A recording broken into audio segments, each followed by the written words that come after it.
What's going on out there? This is the Turn 2 Terribles podcast, episode 5. It is May 2nd. I am Jimmy Barr. I'm here with Josh Aaron and Chris Lynn. Thank you for coming on out, checking us out. Today we got quite a bit to talk about here. We got NASCAR at Dover, rain-delayed race. We got to see it just a few hours ago. We had the World of Outlaws at Bristol. What do we think about the racing and its future? We got the All-Star Circuit of Champions that had a banger weekend. They just had bangers on bangers on bangers so far this year. We also got a special guest. We got the man, the myth, the legend, Jeremy Zarfos of Jeremy Zarfos Photography. He's going to come on, talk about his work. He's going to come on, talk about PA sprint car scene, a little bit of iRacing, get his thoughts and opinions on next week and everything. We got a jam-packed show for you, so thank you for all you guys coming on in. Everyone who's been subscribing lately, it's been great. Just thanks for being a viewer. Before we get going here, how you guys doing, Josh and Chris? Good. Got a little bit of NASCAR on Monday, so didn't get a whole lot yesterday, but unfortunately. But it's still racing on Monday, so I'll take it.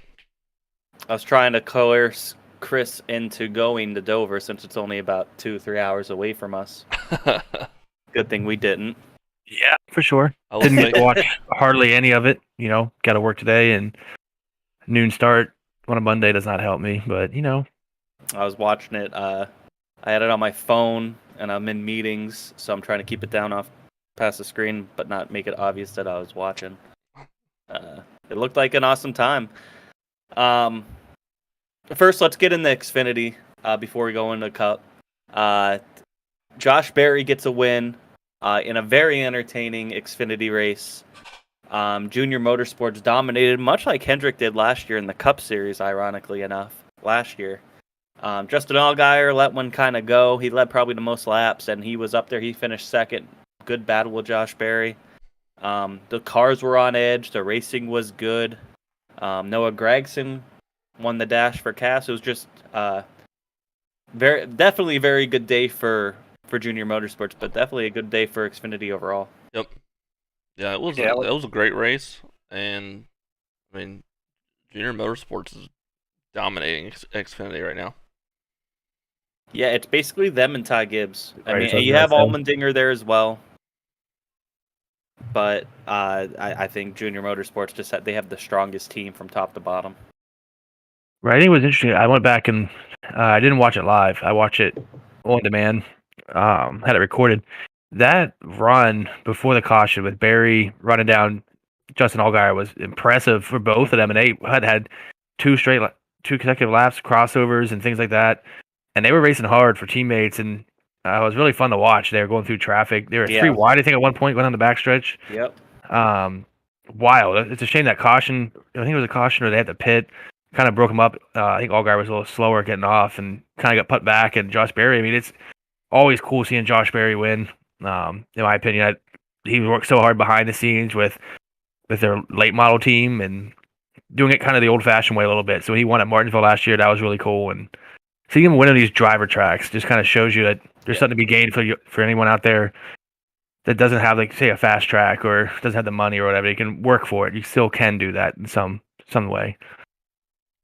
100%. I mean, he got discovered basically by racing Junior on iRacing. You know what I mean? Right. And then, just making a name of yourself through there. I know William Byron kind of did the same thing. There's been quite a few drivers that have been able to do that now. In more than just NASCAR, just in general throughout all of through all of racing. I mean, we see Michael Millard out here in the PA sprint car scene. Streamer ended up making something for himself, but through iRacing and doing streaming, basically all of his supporters. So the internet has definitely changed a little bit of that. I mean, you still got to have money to get into racing, for sure, but it doesn't take much to get noticed and maybe have a break go your way that you can end up in a good ride. Yeah, I think Raja Karuth. I think that's the next one. I think he's the next iRacer you're gonna see people start talking about. That was a hell of a save he had. He He was blew a making a right bunch of rear. saves. Yeah. When he blew the tire middle of 3 and 4 there and still kept it in one piece. That's big for him and even for that team, Alpha Prime or whatever. Yep. They can't afford to be junking race cars. So for a guy to come in there and make that save, that's props to him. Flat tire, Dover, middle of the corner is not usually a good time. So No. He made a tweet today too. That clip of him basically almost up in the wall, almost losing it, and saying, "Hey, those laps at Millbridge are really paying off." Right. It's cool to see. It's cool to see some of these. Another one that's like that is that Vargas. He's another one that's kind of been scratched and clawing his way and is making the most of his opportunity, is the best that he can, and the equipment that he has. It's good. That's one great thing about the Xfinity series. I mean, you have some of that in Cup, but usually when that happens, they're backfield fillers.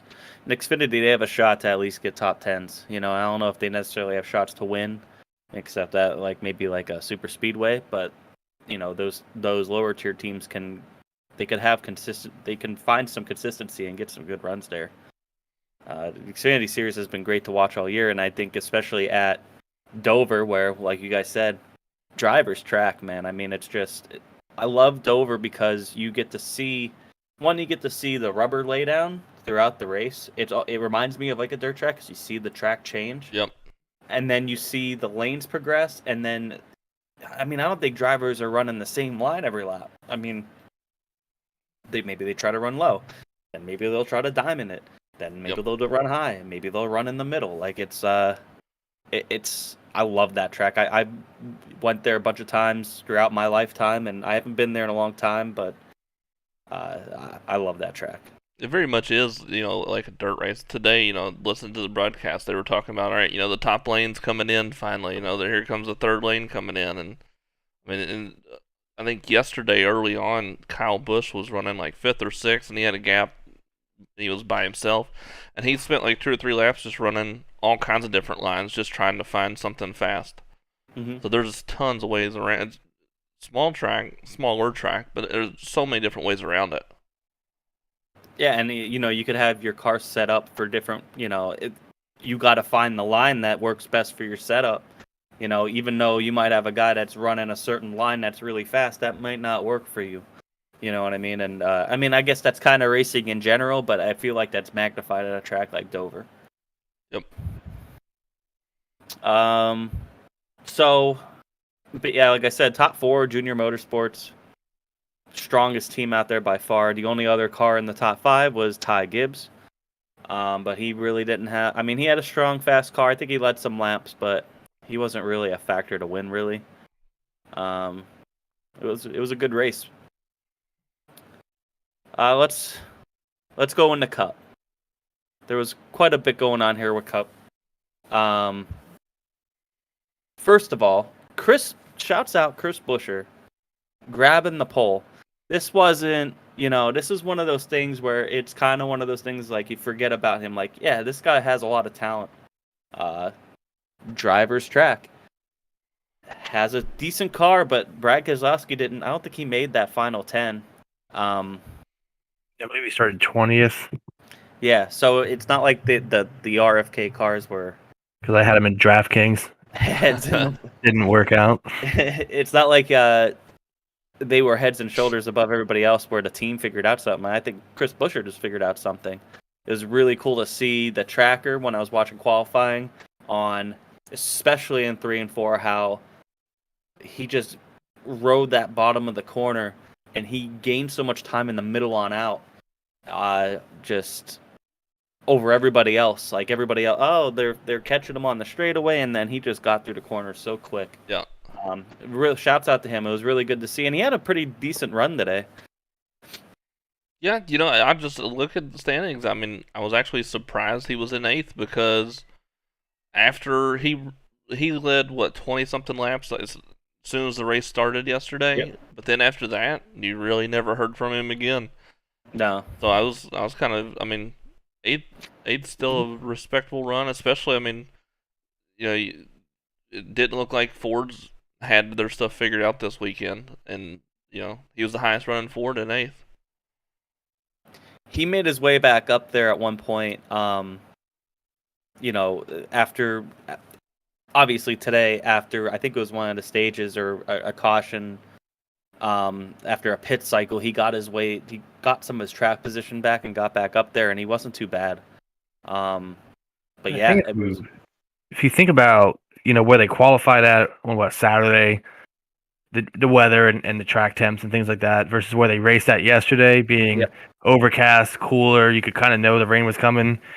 And today's 70s and sunny again. It kind of was went more back like to where Saturday. it was. So it's kind of really, good on them as a team that's not up there consistently, like to make it through all those hurdles and still be finishing 8th at the end of the day, and not have any big deals happen that kind of set you back like some of the other guys did.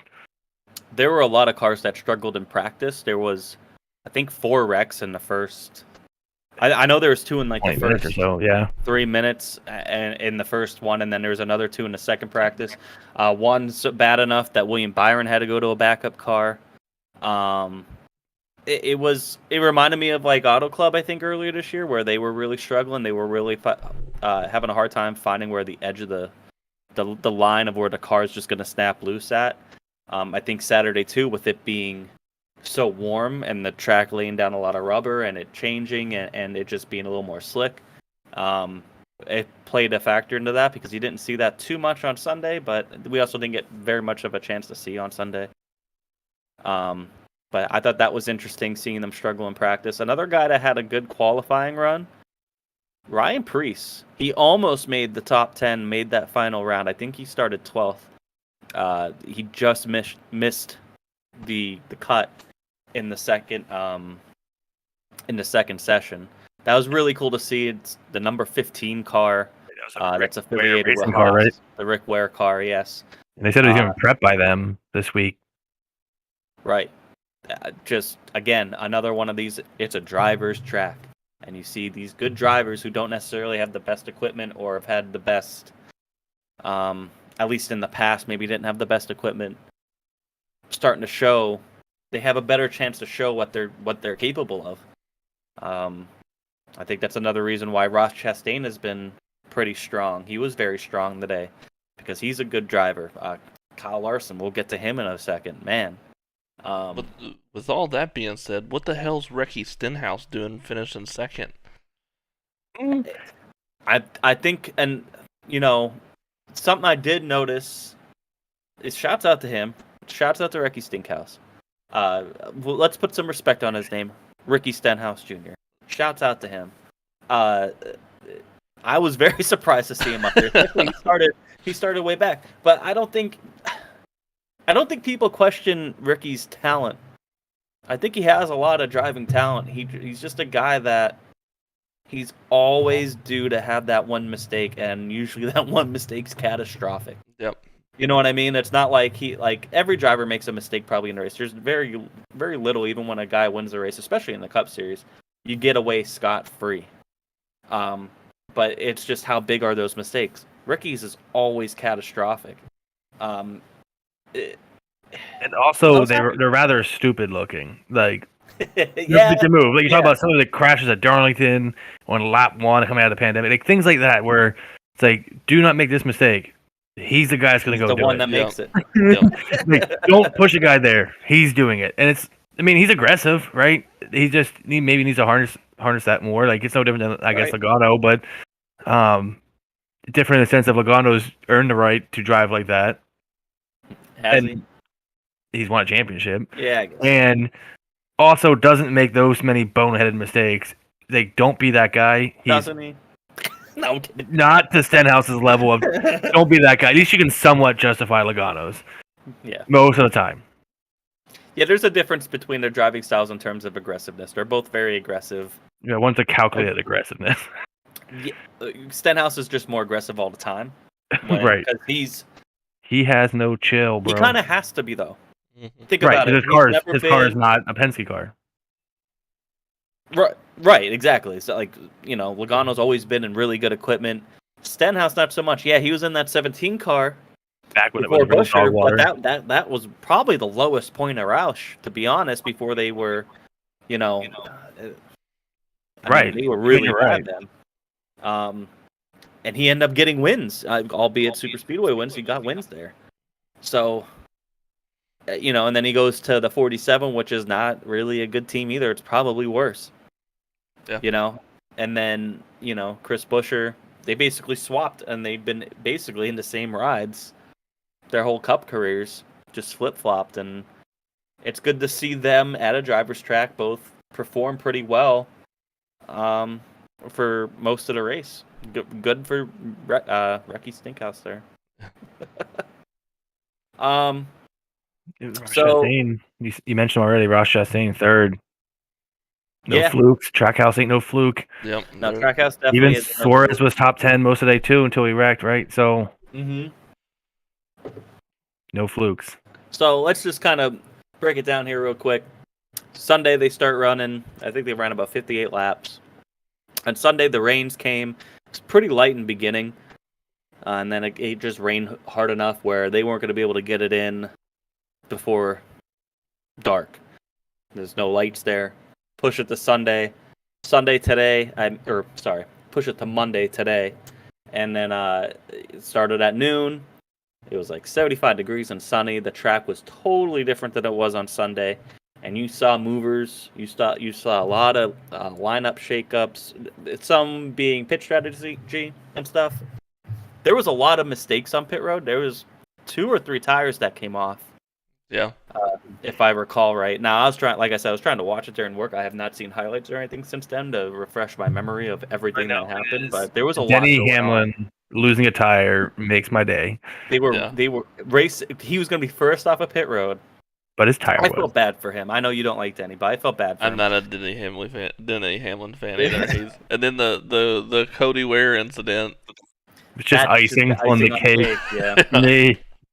I guess Cody doesn't like his PJs, man. I don't know. Cody Ware needs to watch himself, though. I mean, that's like 3 weeks in a row now where he's just done stupid shit. Watch himself. Yeah. He can't even take care of himself. Like what are you doing? He literally is trying to save the car while going backwards. He should have been locked it down. I mean, Hamlin probably shouldn't have tried to go low on a track that banked, but that's besides the point. Cody Ware, reckless.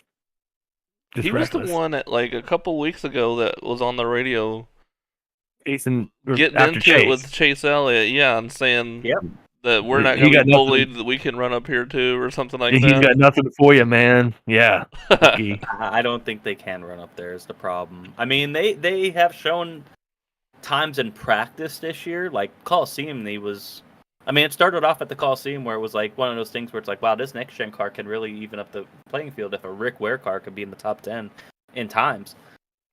But I mean, wasn't that also Ryan? Hot lap here was totally different than running a full length Cup race, and that I don't think that 51 car is really finished. Nope. It's been rough. He spun twice. Well, he spun by himself coming to pit road at Dega, wrecked by his teammate. I forgot about that. At Dega. He comes to Dover, wrecks again, and kills a 4th place running Denny Hamlin. Yep. Who probably had one of the faster cars of the day. He probably was going to compete for a win. Thank you, Cody Ware. Yeah, he was Denny Hamlin was the fastest Toyota Sunday, today. I mean, he was. And then Kyle Busch was right there, too. Kyle Busch was right there. He led a lot of laps today. Yeah. But Denny was definitely the fastest. Then, I mean, Chris Bell finishes 4th. Where could Denny have been? True. That's true. At one point, I saw Kyle Larson made a decent save. He lost it coming off of 4, kept it pretty much out of the wall. He just scraped it a little bit. We just argue Fox should not have compared to Jimmy Johnson. Jimmy Johnson pirouetted the whole way down the front stretch. Yeah, that was during qualifying, by the way. But yeah, that was a totally different type of save. They were trying so hard. They compare it. Like, no. And I get it. It's in the same spot, same track. Maybe if he would have spun like 8 more times, throttle braked it, but right. I get it, Larson. Hold on a second. In the chat, what is going on there? We have the Turn 3 Racing Network coming up in here saying Turn 3 is way better of a corner than Turn 2. Listen, buddy. I don't know. It depends on what track. Either way. We're specifically talking Turn 2 at Port Royal pretty much. I don't think anything beats that. But hey, shouts out to you guys, Turn 3 Racing Network. We'll end up getting, I think there's enough racing networks out there where we could have all corners of the track covered. But thanks for checking us out. Back to the Cup race. So Larson spins. He saves it. He had a flat tire and everything. He drives his ass back up there. I mean, he was making some moves that we're gonna get into the World of Outlaw stuff here a little bit later. When you could tell he drives pissed off, he takes it to another level. Yep. And he was making aggressive moves that he needed to make, to be honest, like not like out of bounds moves or anything, but he made one pass. I think they were coming up on a lap car. I can't remember who he was passing, but he came. Pocono does only have 3 corners. That's true. We'll see you there. We'll see you there. We'll see you there. We're gonna be there this year. But he took it middle down the backstretch going into turn 3 and just clears both of them. Just a sick move, man. I mean, there's a couple moves like that by other drivers too, and I know I'm a little biased because I'm a Larson fan. As you can tell, I didn't notice. That's just one of those moves where it's just like, man, like he's an alien sometimes. Yep. Yeah. And he had pretty significant damage on the front of his car from getting I'm surprised he didn't go a lap down. Yeah. We did go a lap down, right? And then I guess the free pass. Yeah. You got the free pass on, I think, Logano's wreck or someone around there. Yeah. Really, Logano was another one that had a lot of struggles, man. Really devastated. You don't even. Oh yeah, I tell. felt so terrible for him. It really sucks for him. I wish he could do better. He got into 2 wrecks, I think. Should have been a 3. Again, another thing too. These next gen cars are built so they're a shit brick house, man. Like Logano to wreck the way he does, twice and still be able to run at the end of the race was just good. That's more of a testament of how good these next gen cars are. There's a lot of cars that hit and we're still able to, make it around 1 on their own power back to pit road, and 2, make it the whole race. We weren't seeing that in the beginning of the year. We're seeing pop tires strand guys and having to get towed and all that. Yeah, what they fix to stop that? Because Larson blew a tire and got the drive away. They're driving on without a tire. Right, compared to Auto Club where they had to you had a flat tire, your race was over. Yeah. So I really don't know what they changed since then. Because maybe they put grip strips on the rims or something. I don't know. We need a smarter person. Yeah, or they learn how to drive it. Maybe I don't know. I'll say I haven't heard anything with the ride height rule, but after Auto Club, I mean, everybody was saying, okay, they're gonna have to do something with the ride height because anytime a car loses a tire, it can't even. They're so slammed to the ground that they can't even move. But I haven't heard anything as far as NASCAR, reinstating a ride height rule or anything. So. And I haven't noticed anything of an inner liner or anything being put into play. And like I said, definitely not an inner liner. There's cars losing tires riding on a rotor, still able to drive it all the way around the track. Complete night and day difference. So shouts out to NASCAR for getting that one fixed quick. Whatever voodoo they did. Whatever they did, yeah. Now we need iRacing to take note. I'm tired of touching a wall and seeing the whole front of the car crinkle in. Yeah, for sure, because that's something iRacing doesn't got right yet. Don't touch the wall. Yeah, that's hard. I know. More Cup, Chase Elliott wins. I wasn't really that happy about it, but he was very fast all day. Good to see a Hendrick car win, I guess. That's all 4 Hendrick drivers this year? Yep. Yeah, now they all won. Yeah. Cream of the crop of the Cup Series, that's for sure. I don't think Chase Elliott's done yet. It's kind of he's on this drought. He's been fast all year, in position all year, and then something happened that gave it away, whether it be teammate or just something. I think that we're set up to see a landslide of Chase Elliott wins. He was leading the points coming into today without a win. So, much to Jimmy's dismay, get ready for Chase Elliott rundown. And that's a spicy take, but, I don't want to see it, but it is what it is. I can't deny it at the same time. But I thought it was a fantastic race. There's a lot of, again, it was much like the Xfinity race, especially you could see the rubber getting laid down, different lines coming into play. different cars coming and going, just perfect. Like that's NASCAR racing that we know it.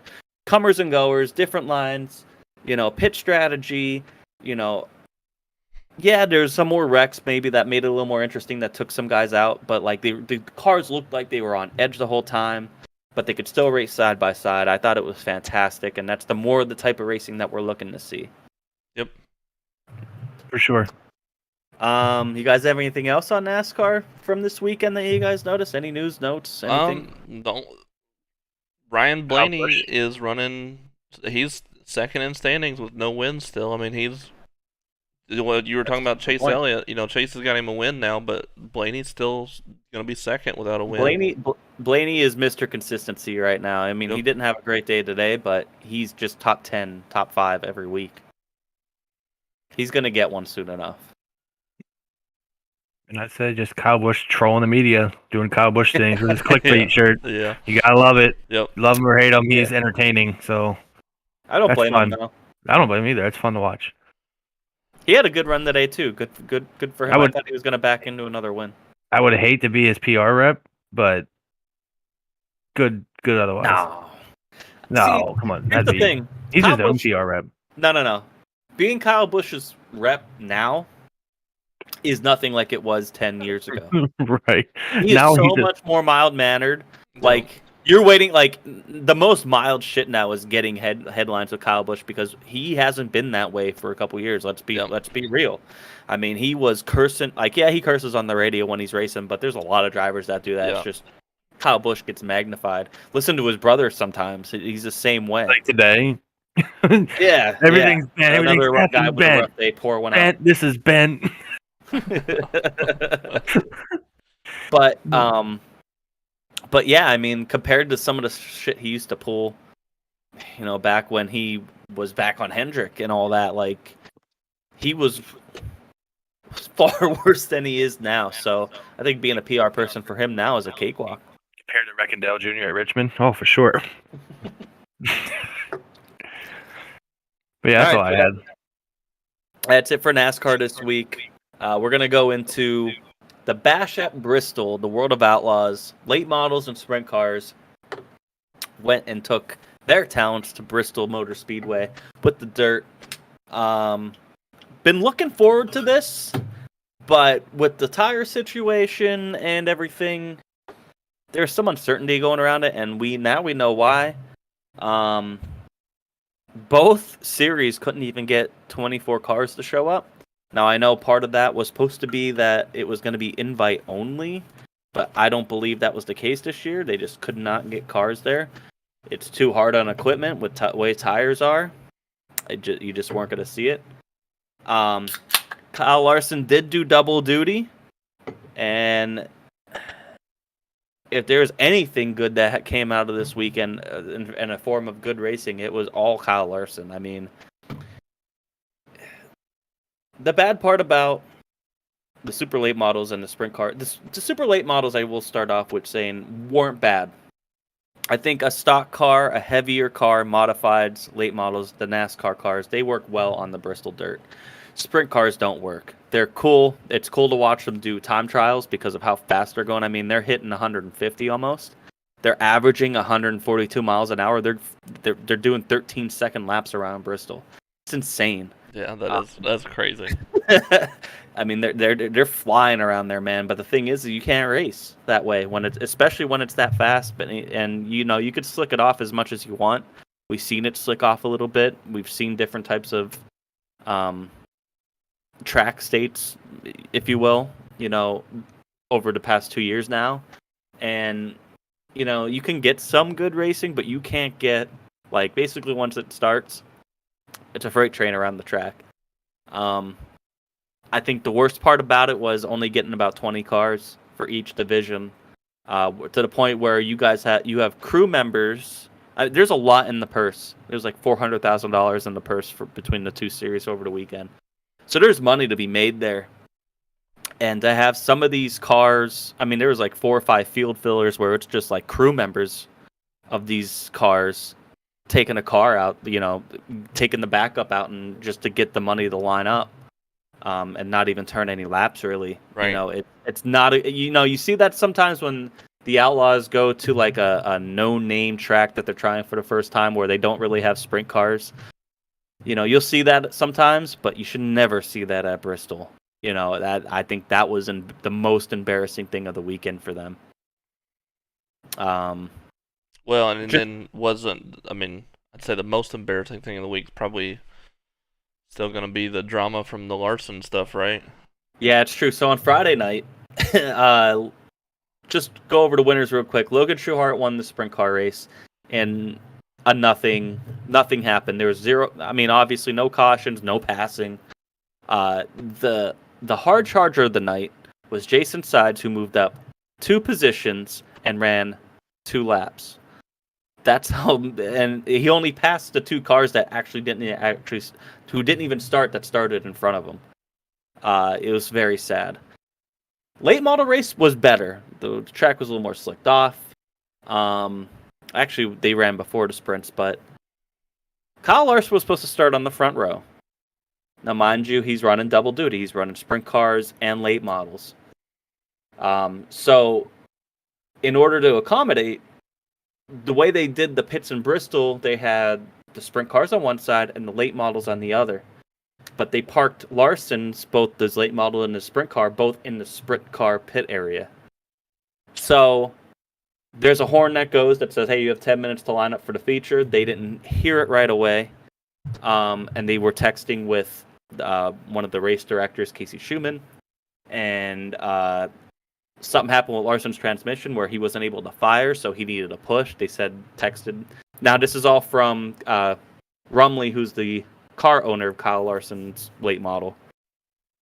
So Larson comes out from the sprint car race, is getting ready to go on the late model. Now, he had plenty of time in between, don't get me wrong. He had about 25 minutes or so. But they said he lined up late. He was supposed to start second. Said he lined up late, even though he was in the push lane in the pit lane, getting pushed by the World of Outlaw truck.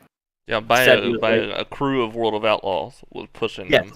So yes, they ended up saying he was late to the staging area, and he really wasn't. I mean, they weren't even out on the track yet, and they were already making this call. And when they cut the camera to him, he was on the front bumper of a push truck, ready to come out onto the track.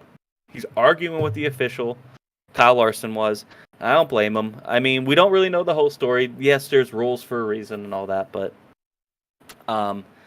so Kyle Larson goes from starting second to starting in the rear, and man, this guy puts on a show. It was not, mind you, Bristol's a very fast track, even for these late models. You can do some passing. Yeah, you can make moves, but man, for him to go and pass almost 20 cars, he went from the back and then coming to the white flag, he was on the bumper of the eventual winner, Jonathan Davenport. He was on his bumper, making moves, ends up cutting a tire on the last lap and getting into the wall and losing all that track position. So, it's just a very frustrating night for Larson because he was one of the fastest cars for sure. He had the track position, got taken away from him. Before they even interview the winner or anybody, Dirt Vision's interviewing Kyle Larson, and he just absolutely lambastes. He just goes off on them, saying this is why cars are dropping off the tour. I'm doing double duty. There's a lot of shit I got to do. All very valid points in my eyes. And that was pre-COVID Larson. We saw that sometimes with Larson, and then the whole incident happened, and then he really toned it back as he should have. But that was a glimpse of back to and maybe that sounds bad because I'm not saying in the racist Larson or anything, but back to when he was like, he had a little bit more fire to him. He had some fire to him, and he didn't have a filter. When he doesn't have a filter, outside of when he should have had a filter, he was one of the more entertaining drivers to listen to talk. He's been getting a little more outspoken, I think, and I think it's good to see him getting comfortable again. But he put on a show, man. That was the best part of the weekend, and then him just going after the officials after was great.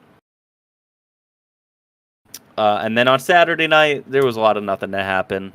Spencer Bayston won. Kyle Larson did have a tight battle with Bayston in like the last 2 or 3 laps. The first yellow of the weekend came out when James McFadden blew a tire on the last lap of the feature. So shouts out to the sprint cars. They ran a clean race. They ran each other safely and fast. And then Ricky Weiss won the late model race. Kyle Larson finished about 5th or so, I believe.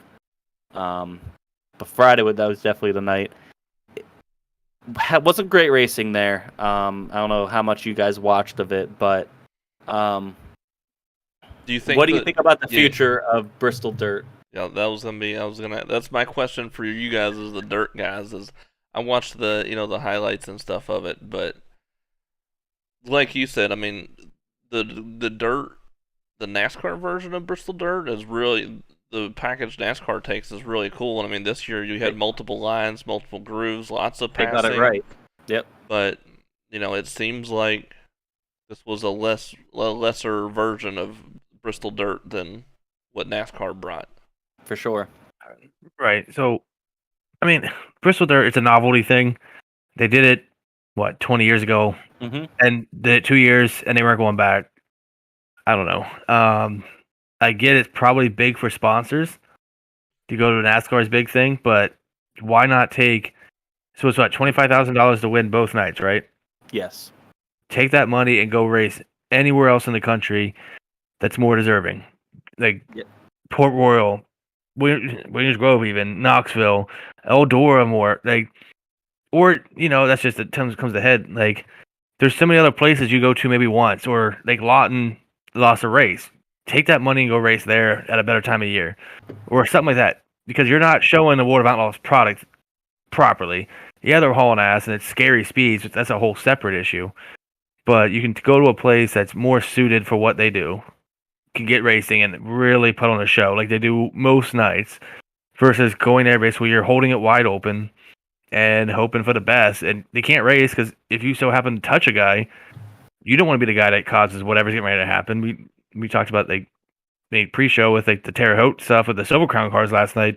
That's peanuts compared to what would happen. The same kind of stuff happens at Bristol either of the other 2 nights. Well, I mean, running those types of speeds at Bristol, if you are one of those car owners, if you go to Port Royal or Williams Grove or wherever, you get flipped over or whatever, that car is probably still reusable.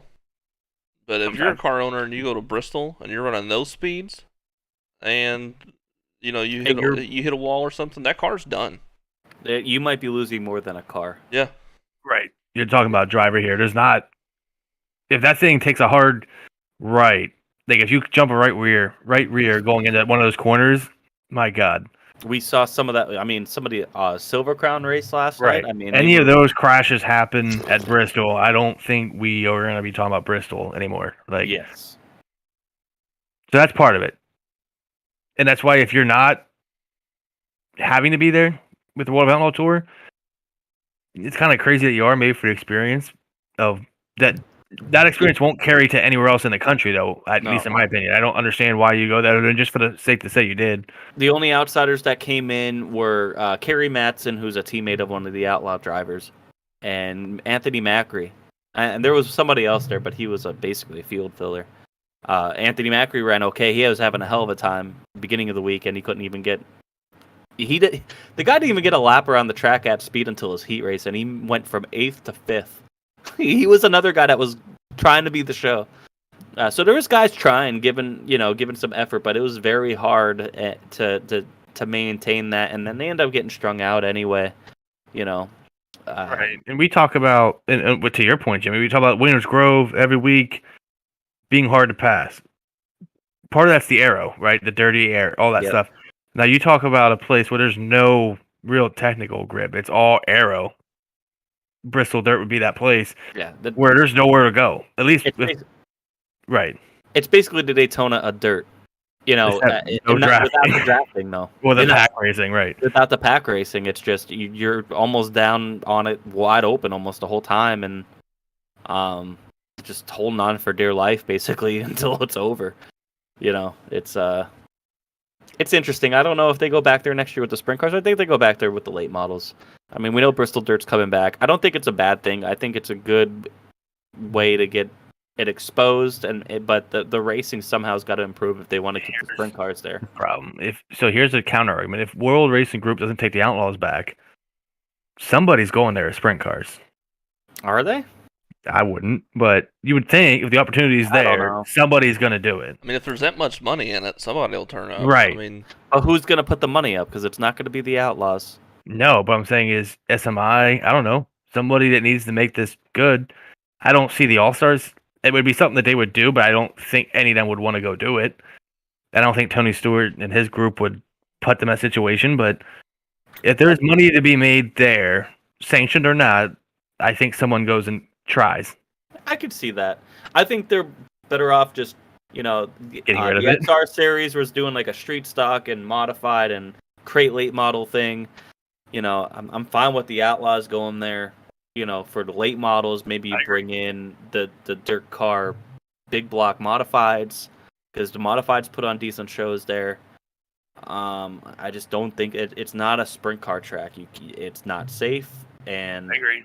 Especially with the way the economy is. I think part of it was gas to get there, tire situation because you're going to burn up tires. It wasn't worth it for anybody to go there, really, unless you're trying to, you're really going to have a shot to win some money. Which is, I think, one reason why Anthony Macri went there, and probably just to go, but and Kyle Larson as well. I guess Kyle Larson's technically an outsider too. That way, probably getting paid to go. Yeah. And Macri's going because he had such big balls in PA. He just wanted to take him to Tennessee and rub him in the dirt. I think that was good. That was maybe humbling for him to go race against some tougher competition in a tough place. Keep that fire in him. One thing I want to touch on quick was the World of Outlaw Late Models Tour losing drivers. They've lost Brendan Shepard early in the week to go to the Lucas Oil Late Model Series. And then, there was Outlaw drivers dropping, like Bloomquist dropped out of the last feature saying he was having issues, but I mean, on a normal race, they're probably fixing that and getting in there. Just not a good look. It's not a good look. I don't think that the World of Outlaw Late Model Series lasts much longer. They only have like 8 full-time drivers now. That's not a good look. But we'll see. I mean, it could get better here. I think a lot of this is magnified with economic issues, but it's something to keep an eye on. I really thought, and Kyle Larson said it. He's like, this is why drivers are dropping off the tour, is because of their officiating and the way they treat their drivers. So it's something to keep an eye on for sure. One series that did not have any problem getting cars, the All-Star Circuit of Champions. And man, we saw them out in PA last week. Every race was a great race from top to bottom. And it was no different this week in Ohio. First of all, both nights over 40 cars. I think it had 44 cars each night. Just pits are packed. I think they have almost as many full-time All-Stars as the Outlaws do. Pretty close, at least. And first, Lernerville's PA, so that was in Ohio. But Hunter Schertenberg won a really great feature. Logan Wagner came from the back. He quick timed that night and went from 20th to, I think, 5th, something like that. But he's a one-track wonder. Hashtag FDS. And then at Sharon, which is Dave Blaney's track that he owns, slick track. It got rubbered down towards the end of the night because it was so slick. Cap Henry wins coming out of the final corner, beats Brett Marks, and slides up in turn 4 behind some lap traffic and just gets beat at the line. It was great racing all weekend. I got to say, they had car counts. Great weather helped. They ended up getting rained out on Sunday, but it was really good. And the All-Stars are not having problems getting cars to come out. Now they're racing in PA and Ohio, where a lot of locals come out, but there's a lot of outsiders and everything too that went there. So really, really great weekend for the All-Stars. I don't know if you guys have anything to add on that. I kind of missed it. The race is Friday night. Caught the end of the feature there. I mean, at Lernerville. Logan Wagner, that's his home track, right? So might be a one-track wonder at Port Royal, but he only lives not far down the road from Lernerville. Great race though, driving up through there. Sharon, I did not get to watch. I fell asleep. I'm old. Missed it. Sorry, boys. Sharon wasn't bad. Dave Blaney had a pretty decent showing. He fell back, I think, in this feature, but he was a top 10 car through time trials and hot laps and his heats and everything. He ran pretty well. He made it to the draw and everything, so that was pretty cool to see him. Obviously at his own track, but for him at his age to be out there running pretty well was pretty great. All right, so we're going to take a quick break. When we come back, we are going to sit down and talk with the man, the myth, the legend, Jeremy Zarfos at Jeremy Zarfos Photography. We'll be right back here in about 2 minutes.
All right, welcome back. We are here with the Jeremy Zarfos photo of the week. Here it is, Mr. Jeremy Givler. Jesus. Oh. Jordan Givler. I was trying to go into Zarfos. Jordan Givler here, going into the turn 3 at Williams Grove on Friday night, taken by our guest, Mr. Jeremy Zarfos. Welcome on in. He's bringing you the fire here every week on his social media. Check him out, JZ Photography, and also you can see his photo of the week and catch all of his links over at turn2terribles.com. I'm blessed to have this guy bringing us the fire every week. So Jeremy, welcome on in, man. How are you doing? Good, man. Appreciate you guys having me. It's been a lot of fun watching here the first few weeks and watching you guys learn and grow and figure out what works for you guys. So thrilled to be here. Thanks, man. It's been awesome. You've also been gaining some steam lately with your photos. You've been you recently just started photography with pretty much here. You want to talk about what you've been doing? First and most importantly, cheers. Start there. Cheers. Thanks, boys. You know, not to make the story too long, but grew up at dirt track since I was playing with matchbox cars and in the dirt at now BAP Susquehanna, going to Lincoln mostly. I had a great uncle that drove what would be a Thunder car in Pennsylvania, street stock kind of thing. So around it my whole life, and mostly a fan. In the last year or two, made some really good friends in the racing world, and started going to the pits more, and got close to Brent Marks a little bit with the iRacing and the sim team, and some Brett Strickler and Kyle Keene and all those guys really got close. So started going to the pits more, and and Kyle's a good friend of mine, and talking about documenting his journey a little bit. And I've always looked at photography. I did some iRacing photography. That's how this all started. Kind of for Yep. me was like had an eye for something on iRacing, and I made a pretty decent name for myself in that. And there's a lot of guys that have spawned off, and they've said I was their inspiration. And I was just I'm nobody special. I'm just a big dummy with a computer. But I think I have an eye for it. I something that just I didn't know I did. I just had a kind of a knack for it a little bit. So went and bought a real camera and went to Port Royal last fall. I want to say, what was that, one of the last Right. races It was of the year? the Yeah. outlaw show last October. You're like, oh Yep. yeah, I just bought Uh, this today. Bought it, drove up to Port Royal, and had no idea what I was doing. And I want to say Chris's girlfriend, right? That was helping us out. Right. Yeah, She like Brielle. got it. Yeah, she got it where like the car looked like a car in the camera. Got that close. I think I left that night with 2 pictures that looked okay, and the lighting was right. And after I did and spent that money, I started doing some research and was like, wow, I don't have very good stuff. So at least for what I needed to do, I thought I did.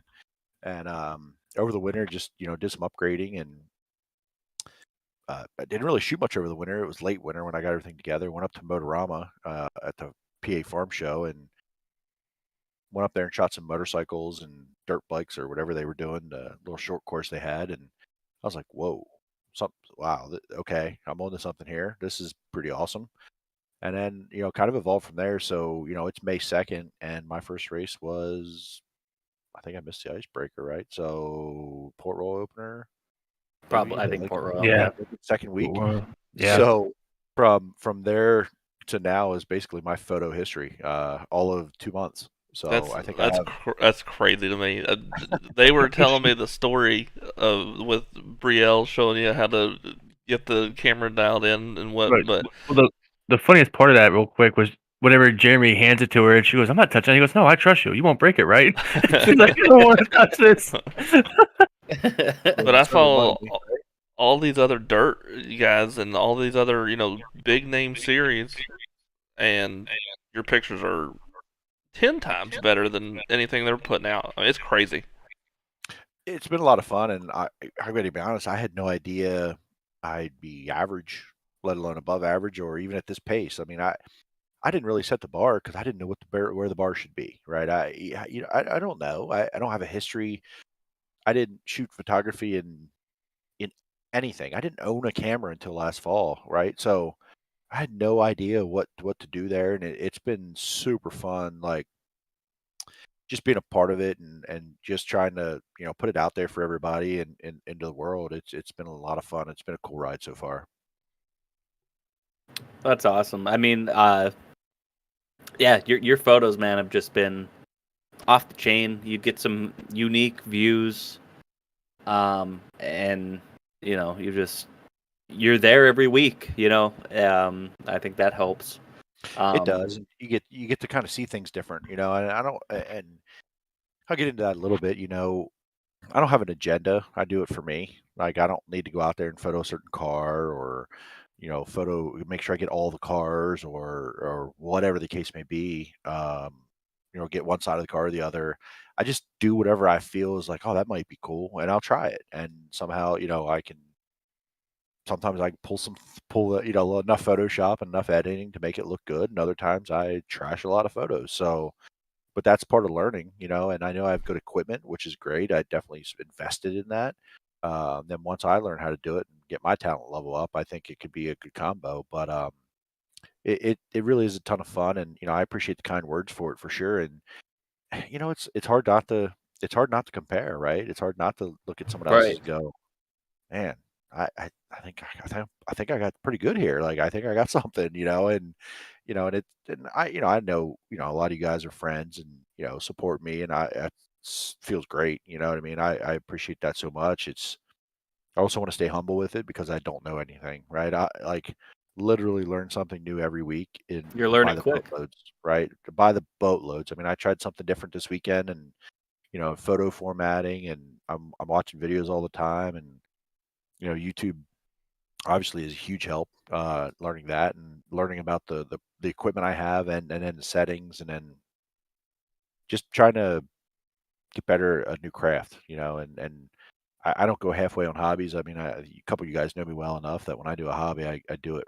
I do it. Like this PC that I'm sitting here on, I think could launch a Tesla, a rocket to the moon, SpaceX rocket. I don't go halfway on things. So, super excited to see what the future holds. I don't want to take it too seriously, but I also am not going to half-ass anything. That's not what I do. That was going to be my question. What do you want it to turn into? Do you want to just keep it a hobby, or could you see yourself being the main photographer for World of Outlaws?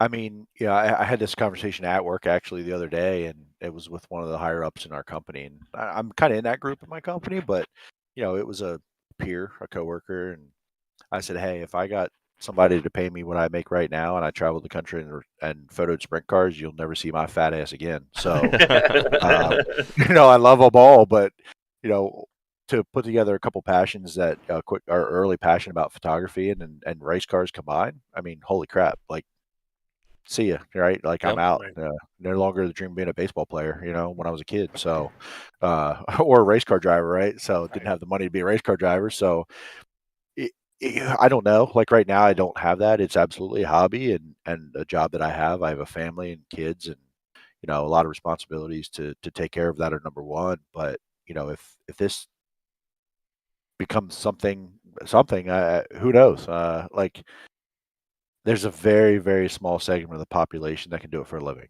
And it's who you know more than what you do and how you do it or where you do it. So I know you guys, right? So can you help me out or what? Like, I, I and have a question. sure. So how do you balance, being a race fan, right? You're at the track, you got a job to do, even though it's something fun, but balance that between being a race fan and, hanging out with your buddies and just drinking beers versus I gotta get down to turn 3 or turn 1 or turn 2 to get this shot where you might be on your own for a while. Honestly, the hardest part of it, because I am a fan. The only reason I show up is because I'm a fan, not because I'm a photographer, right? So my whole life I've been a fan, and I pay the pit pass, and I pay full price, and buy the food, and buy T-shirts, right? Kel Thomas and the old Trome 39. Only the real ones remember. Um, Shout out to Kel Thomas, good buddy of mine. Um, but like that has been difficult because I want to build up a book of content, and I can't do that standing there not shooting photos at Right. any point. I have found shooting features suck because it gets dusty, and I don't like dusty photos. My OCD can't handle it. So there's been many nights where I'm hanging out with you guys right, still shooting a little bit, but hanging out watching a feature. That's a hard thing to balance because there's video content that can be taken during a feature. Video doesn't care about dust. Right, and You that's know, what we kind of struggle with. We get Yep. distracted with each other and don't do anything Yeah, for we're like, oh, we're gonna Josh. Meanwhile, we're Josh doing is it like for the, these two idiots out there doing whatever they do, but they ain't doing shit. we're going to the track for the brand, man. Let's go. We gotta go get that content, and then we don't get Hey, anything as because soon as we're the there sun bullshit goes having down, fun. as soon as the sun goes down, we don't know what the hell happened. and that is that balance, right? Like beers, friends, and 410s. It's not photography, it's a podcast. Absolutely. Like we have these these things that we're doing, but that night at Port Royal with Anthony Macri and Logan Wagner, I would have loved nothing more to have my camera in my hand doing video or photo of that, but I had a great time watching it as a fan, and I hope I never lose that. I don't ever want to be like, who won? I don't even You don't know. want to feel like Like, you're going to. You don't want to be going to the track feeling like you're going to work. if it ever feels that way, I'm quitting. I will sell it and walk away. I said that from the start. I will continue to say that unless they want to pay me. If I get paid, then I can do the job, and I'll be like, oh, who won Kyle Busch? Yeah, I don't like him. So, um, I'd be out. I don't want to do it, and because I do spend my time away from my kids and my family, to go to these races that I love so much. And as soon as that feels like a job, I'm out. I do want to talk about real quick, as we're talking about your photos gaining popularity, there's two, Blackbeard, who does a lot of really high-profile racers' paint schemes in real life here. You got some great photos. One of Brenham Crouch that was done by Blackbeard, and he shared it. You got some great photos of him on his debut at Lincoln Speedway. And then you got some fantastic photos of Alex Bowman's sprint car multiple times now at Bloomsburg and Lincoln. Talk about that. I know, for them to link you in the social media post of these really high-profile drivers and from these high-profile accounts, and like you said, like it's so quick. It's in a couple of months, basically, of you doing this. Like, there's people that take pictures. I go to Port Royal a lot. It's the same guys there taking photos and video in the infield or in the same spot every week, and they post them on social media, and they take great photos, but they don't go anywhere more than that with it. You're already getting out there more national already. Talk about that real quick. Yeah, and I no expectations, no goals. I didn't really set up any of that. I just kind of like put the camera up to my eye and said, "Here, let's see what happens." So, the Brenham Crouch thing, I got to be honest with you, I didn't even know it was designed by Blackbeard. I saw that he was there Such on a Saturday. fire scheme, man. Oh my God. I saw it immediately. I'm like, holy shit, that's beautiful, right? Like, Right. Yep. the best Indy race parts car I've ever seen in my life by light years, because they were some of the ugliest Usually it's a cars plain black on car with like a Yeah. green stripe on it. and it doesn't photo for Some of shit. by the Some of that way. redneck Jesus. Some of that redneck Jesus paint, right? Yeah, right. I was high when they did that. Yeah, that makes sense. Yeah. So, I found out, I took some photos of that on a Saturday in hot laps and, just sitting still and throughout the day. And I found out like Monday it was his scheme, because he put up, Blackbeard posted his like full package thing where it's a suit and a trailer and a car, like Yep. the whole thing. And, I commented with a picture and said, "Hey, yeah, this car looks great," in his thing. And I just kind of put it out there, my picture. And, he reached out and said, "What do you got? Like, you got some good stuff of it?" I said, "Yeah, I'll send you what I have," and just sent it over. And, he didn't want my watermark on it, which is fine. I honestly, like, I'll this has say been a you big already thing you about- missed your shot. You should have did it right there, be like $1 million. Uh, You want to see what's on my camera? $1 million. Well. This is where the So- story changes. this is where it gets probably where we're going to lead into here. But, I said, I'm not charging for my photo. I'm not charging for any photos, to be clear with everyone out there in the World Wide Webs. And I said, he didn't want it with my watermark on it. And I said, "Listen, I'm okay with that. Just tag me. That social media tag is worth more than a watermark ever will be. Until someday maybe I'm a professional and selling my photos. I'm not. I'm a hobbyist at best. That social media tag is worth its weight in gold. And I think if anybody knew, like, if put in comparison, right? If you have a major podcast and Door Bumper Clear shouted out Turn 2 Terribles, like, would you want them to just write the name, or do you want the tag, right? Instead Yeah, of the link. exactly. You want that link. So Make you that want make the that. link. So that was kind of my deal. Was I don't need money. I don't need anything from you. Just tag me, dude. Here you go. Like, Yep. here you go. And that, it's a mutual benefit. And then when Alex Bowman ended up at Bloomsburg, I reached out and said, "Hey, saw you did this car. Would you like a few more of my things?" And he went and did his thing with it. So That's awesome. it was really cool. And then funny story though, I said, "You did Wyndham's car too, right?" Because he was at Bloomsburg. And he's like, "Yeah, sure did." And so I sent him some Wyndham pictures. I got some cool, wheels up. And he goes, "Oh no, I thought you meant his midget. I did his midget." And I was like, "Oh, well, that actually makes a lot of sense, because the numbers on that car are trash. I was kind of glad you didn't do that car." So there's tiny little 19 on the car. Oh my God, who did that? Yeah. It's awful. But anyway, It is so pretty bad.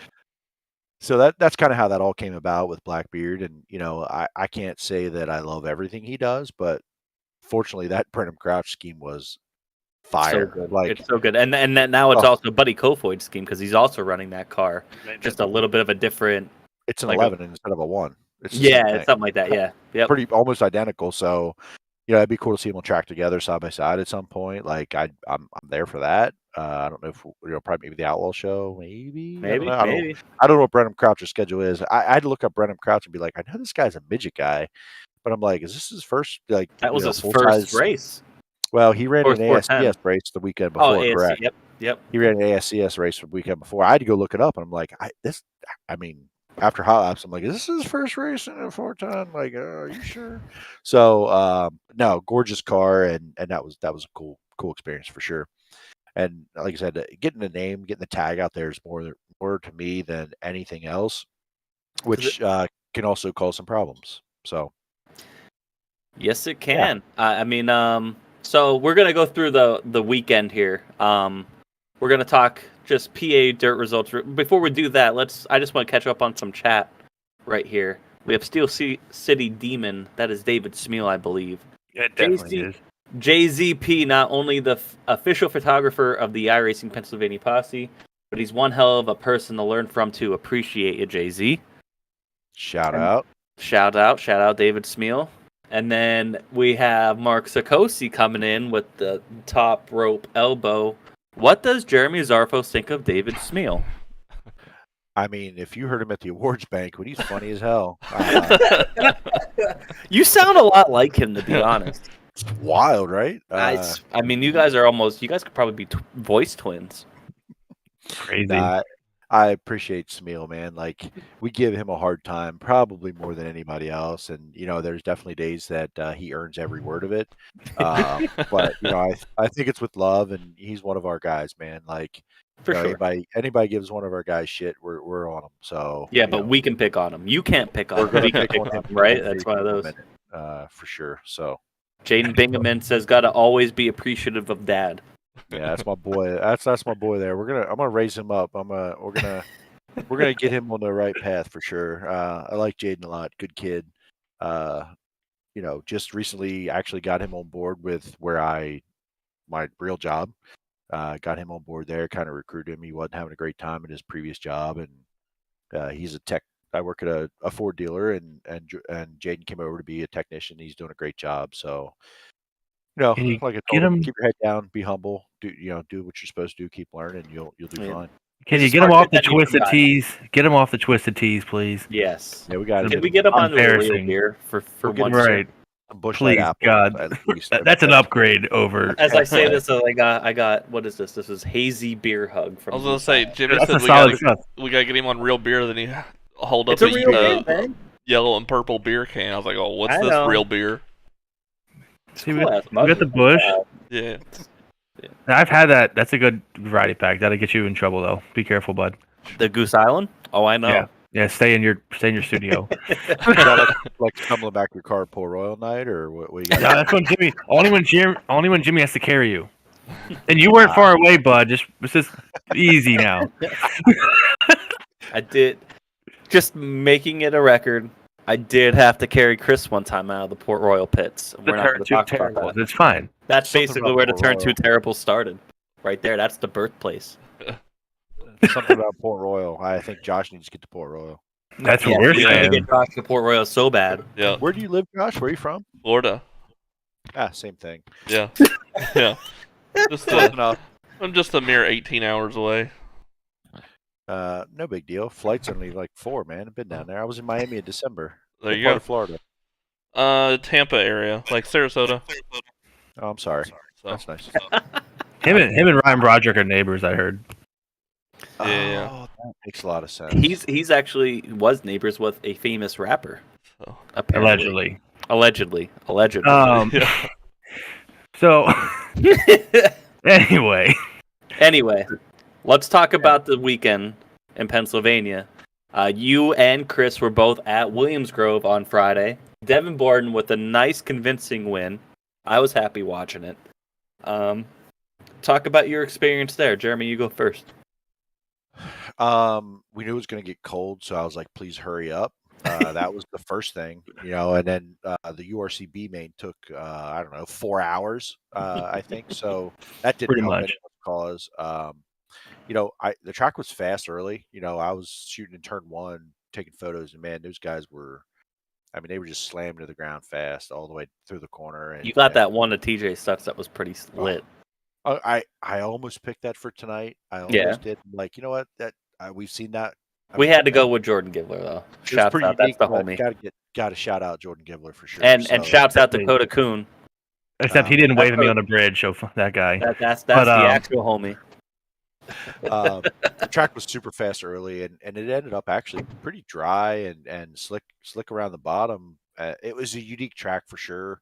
It was nice to see some character and some uniqueness in the track. I mean, Devin Borden was on it all night.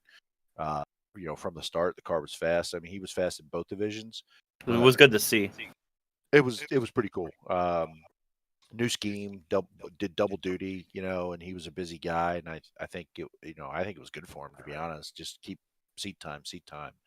I mean, it was fast. It got real dusty at the end. They had a long red flag. They watered it, and they had to run it in right before the A started for a few laps because it just was too kind of almost muddy. It ended up, and I was shooting down there in turn 3 when I got that Jordan Givler picture, and guys were either running on the cushion, but if you jump the cushion a little too far, they would just slide. They were running the extreme bottom. Like I had never seen cars. I've seen cars hit that before with the left front, but not like they were. They were trying to get every inch on the bottom there to stay in some grip to get off the corner, and they were slowing down so much just to get through the corner. It was kind of fun to see, to be honest. It wasn't just the same thing we've been seeing at Williams Grove, and right. I think Borden started on the pole. Right. Yeah, he did. Yeah, he did. Right. So the result was kind of the same. That it's. But the track was racier, for sure. The track was very right. racy. I mean, what was Dietrich's? 17th. So I want to say though, before we go into Dietrich, 17th, a second, I believe.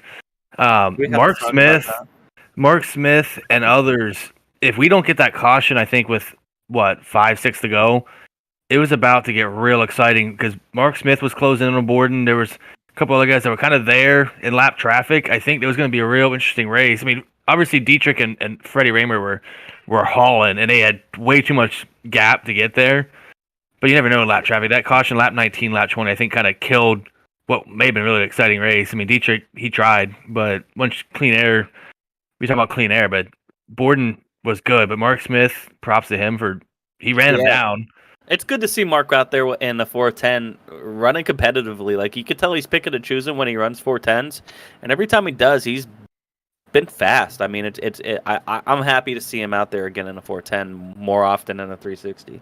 Yeah, he led a feature earlier this year for quite some time, and it just got hot, and he had to pull off. He was leading that feature, probably would have won it that day. So, yeah, I agree. It's cool to see him with some speed. I mean, he won the URC feature at Bloomsburg.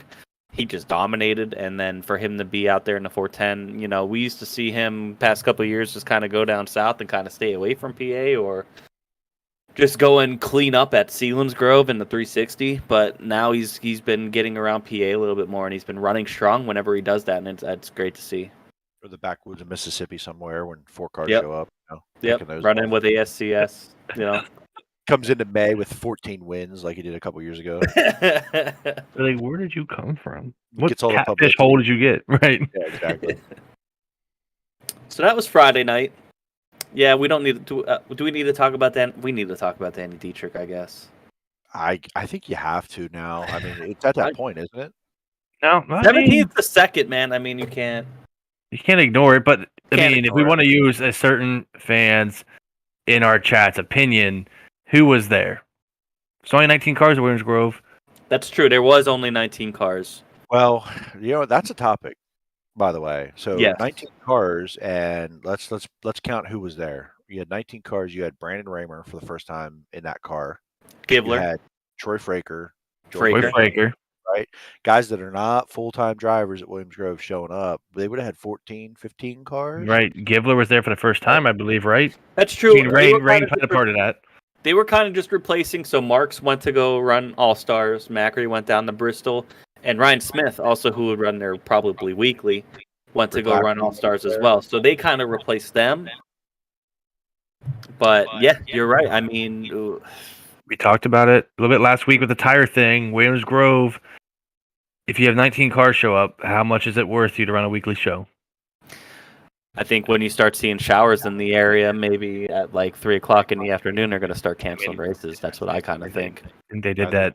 Baps on Sunday, Sealands Yep. Grove. Sealands I mean, Grove. it rained pretty heavy here on Sunday, though, so I'll give here anyway. I'm like Yeah, 20 but they minutes canceled north. that shit at 8 o'clock in the morning. Right, they weren't even going to risk it. They weren't even going to risk it, right? Before it dropped Which fell. I appreciate because you did have people coming from all over. I can Yeah, I'm understand 20 that, minutes in. but I'm not from all over. Okay, it's 20 minutes. I want to be there and watch a race. Anthony Macri was coming from Bristol to go straight there, so was Brent Marks. Mhm. Yeah, but they got to come home anyway, so that's not a I fair know, I get argument.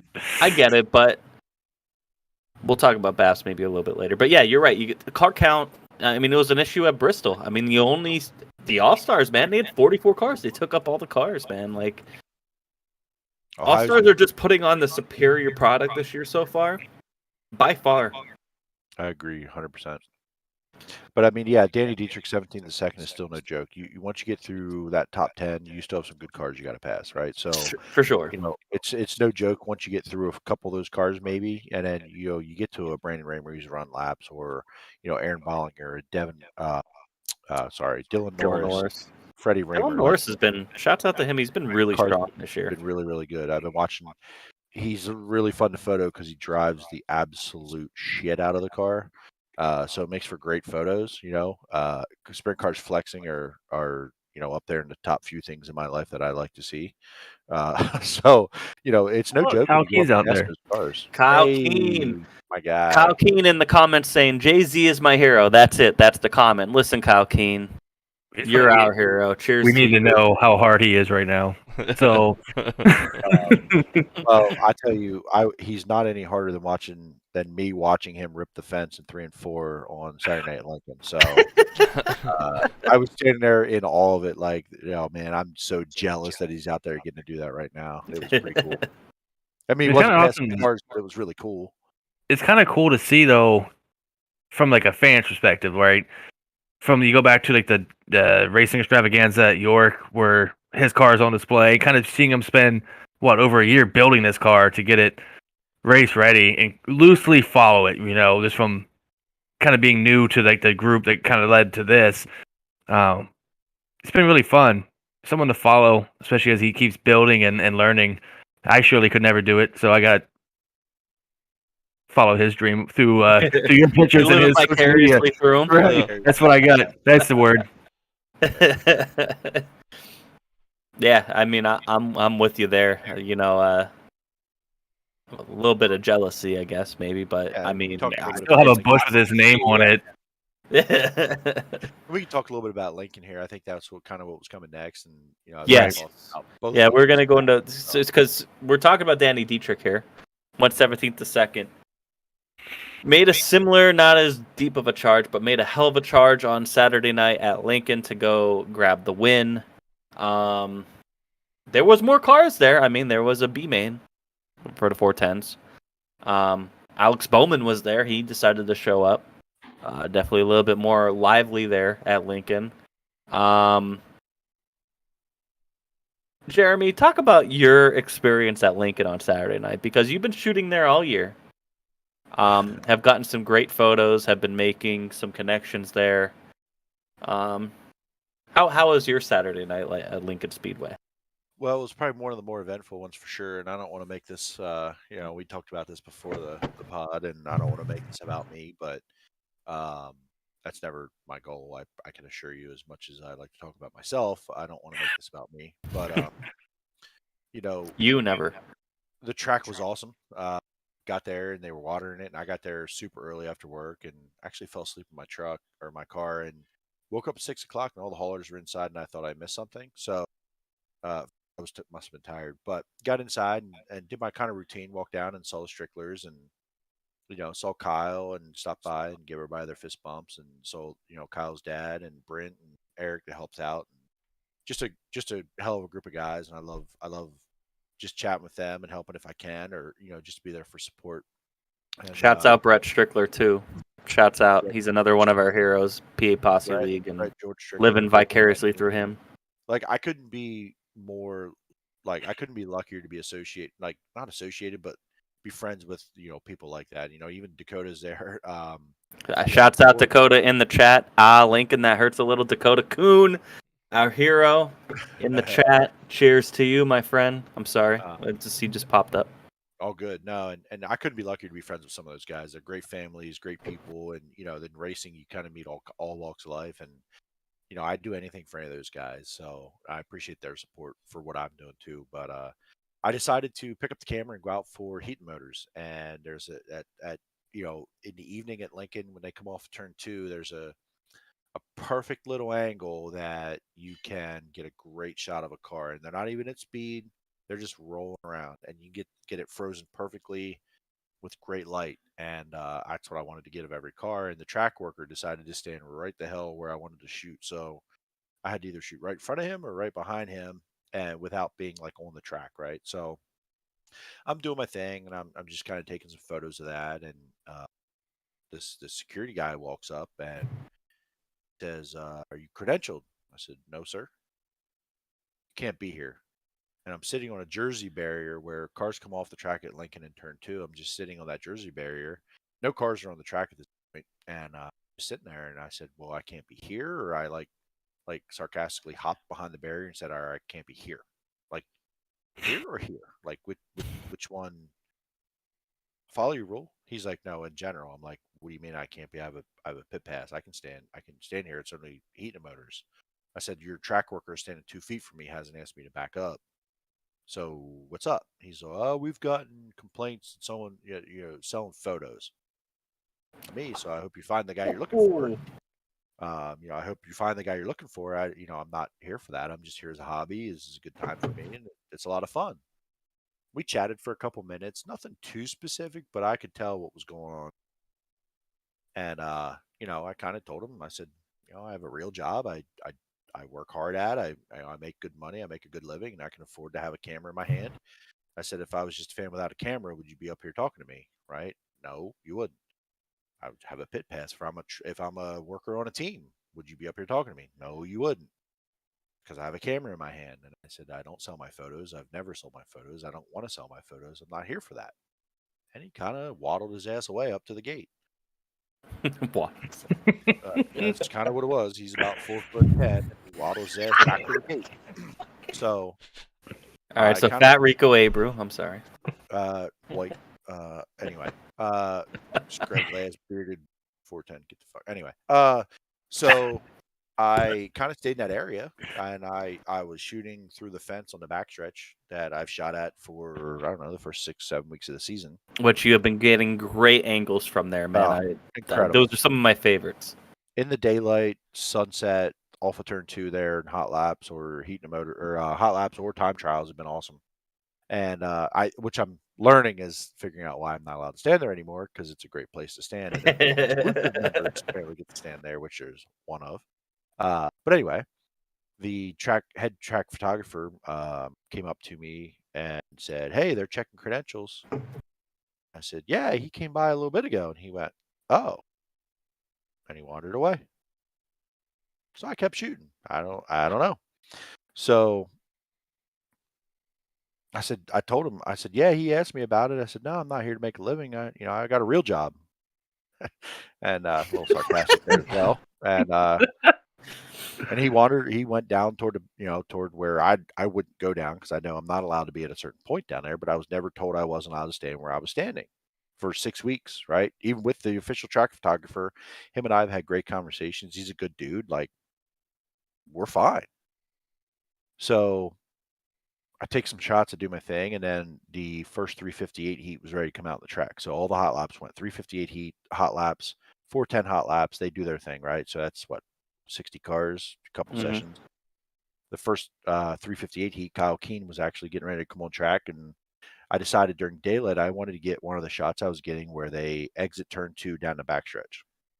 In daylight, I wanted to get it where track was clean. I could get some nice sharp photos with dirt, the angle I want to get. So where I stand at Lincoln there's Jersey barriers on both sides of the exit of the track, white concrete barriers. I stand behind that barrier on a grassy hill, right? So grassy hill, no cars run there. Right. I'm not in any danger of anything. I'm 25 feet from the fence. I'm not standing on a fence like the idiots at Terre Haute. You have a fence between you, by the way. a fence Basically. between me, like a concrete wall, and then a catch fence between me, and then 25 feet and a hill. So the worst accident you could think of. I mean, they've never cleared that Lincoln fence since I've been going there. Nope. Ain't gonna happen. Plus, I pay attention. I've been going to the track my whole life, right? I'm not some rookie dummy. So I don't really ever turn my back to the cars. I kind of am looking my left, and I watch them come around. I get my photo, and I do the same thing. Out of the corner of my eye, as they're pushing them onto the track, out of the corner of my eye, I see this same little dumpy ass security guard that has a Lincoln jacket on with this other guy with a black security on, right? He's a hired security guard. And I can see him out of the corner of my eye walking my direction. And I'm like, they're not coming here. And then I see literally 2 seconds later, I'm like, oh, yeah, they're coming over here. So they proceed to stop me and say, I can't stand there. And I said, where? Here again? Like, is this marked off? Like, what am I?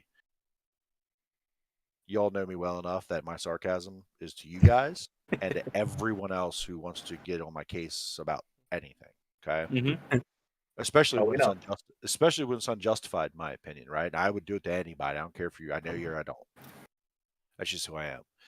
And I said, well, where do you want me to stand? Because you got to tell me where. Because I'll follow your rules. You just like I've been here every week all year.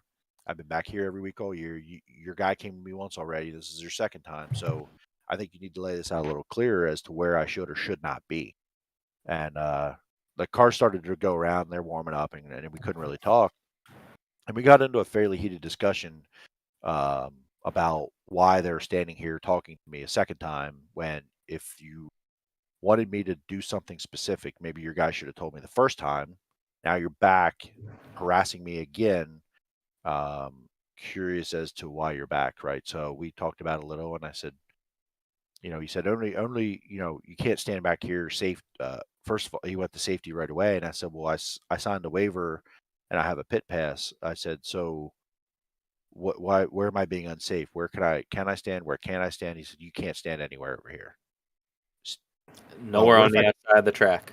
What if I didn't have a camera in my hand? Can I stand here then? Because I see people doing that. And he goes, well, what? And I said, well, there's a guy right there doing it. Well, he said, you need to get credentialed. I said, does that make me safer? Because that's where your first conversation started with safety, and I Right. literally said this. Don't get the safety bullshit. Don't get into safety bullshit because I've been here all season with your track worker, could easily see me, and him and I have communicated all season, and he said, okay, you're good there. He said, you're good there, and I've taken the pictures. I have not stood there. You guys have seen those pictures. They're on my social media feed. They're not special, but they're cool. I've been there all season, and none of the track workers have ever been like, nope, you go away, right?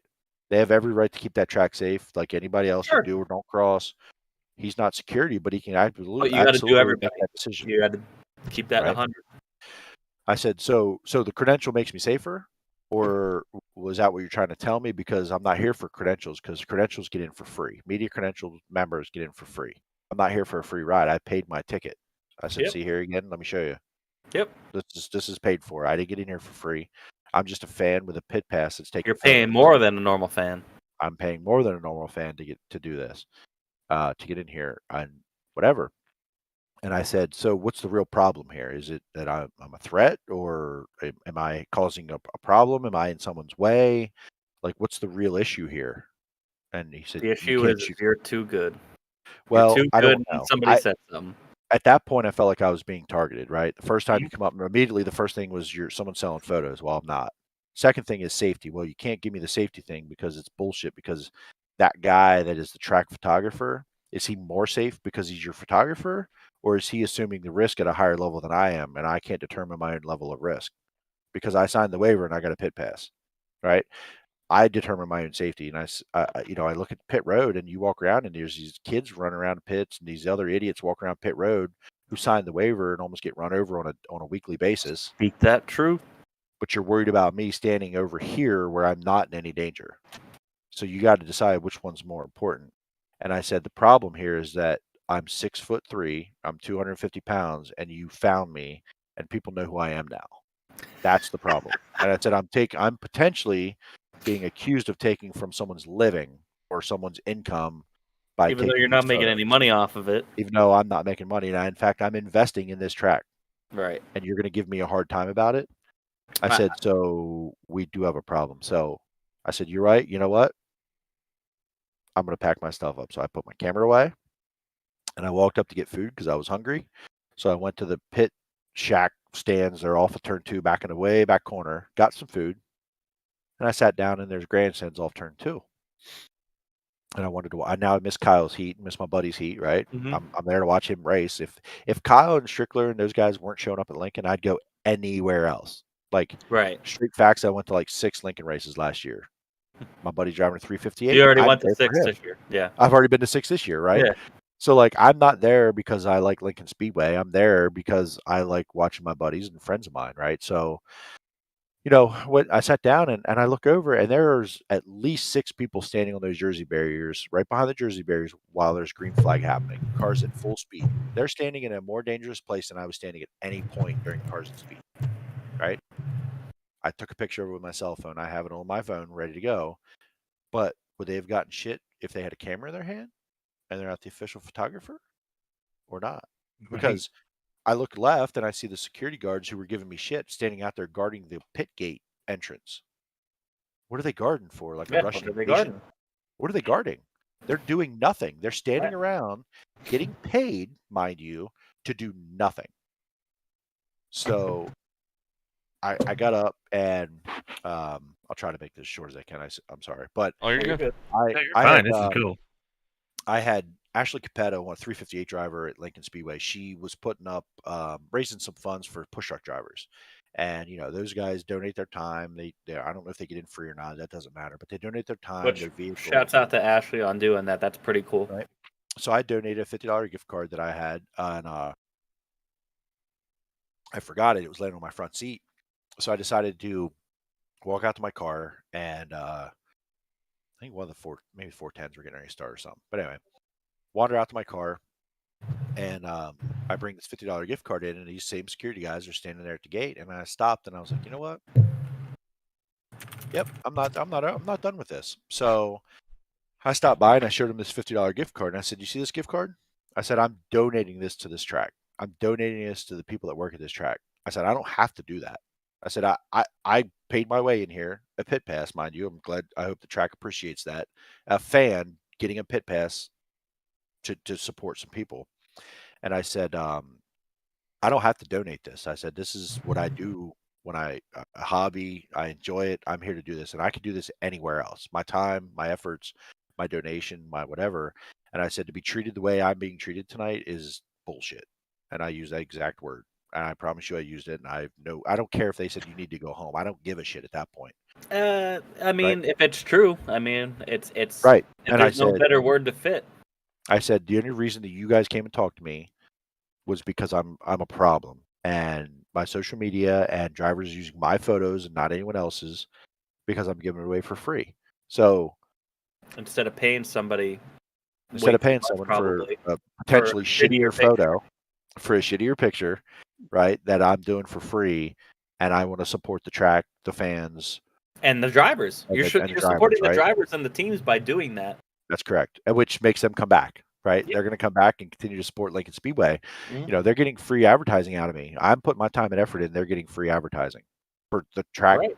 and the car and the teams. Yeah, but you're fucking with the money of the people that they Right. hired, and they're And realizing, shit, we could get away with a lot less. That's correct. And he went back to the safety thing, and I said, "Listen, I understand you can't have 50 people lined up against that fence off turn 2. I fully support and accept that." I said, "But you didn't come at me that way. You didn't come at me and asking me about that. You didn't come at me and ask me who I am. You didn't come at me and ask anything. You just said get away." And I said, "What about your pit road that's unsafe? Where are you policing that?" Yeah, a push truck driver had a medical emergency on Saturday and ran over a sprint car and trapped him in his car. They had to call security 15 minutes later to get people to back up. Where were those guys when this Yeah, incident was what were going they on? doing? They were probably pulling you off. They're out there guarding for a Russian invasion at the gate that nobody's coming into. Nobody's coming in that fucking gate. There's three security guards standing around that one pit gate. Doing what? Drinking coffee? What are they doing? So, I have a few different problems with this. I get it. It's their sandbox and their rules. Fully on board with that. But you can't arbitrarily decide to enforce them when you want to or make them up on the fly. If from week one, If from week one they would have had these rules and said nope, nope, nope, nope, nope, you know what? I'd have found my way. But after 6 weeks, you decide to do it then. So let's either get it together here or just let's be honest about what the real reason Yeah, is. I think right? that's the main thing that you're probably getting pissed off about is because they're giving you every excuse under the fucking sun. When they could just be straight up honest with you. Hey man, you're not media credentialed, you can't be here anymore. Or hey That's man, it. your shit looks better than our track photographers, Right. so we're gonna Yeah. need you to stop. So Nobody's that's ever like gonna be that- let's where be my real. question. Nobody's ever going to be that honest. Right, because my question is, so say Jimmy and I roll in there to get content next Saturday night.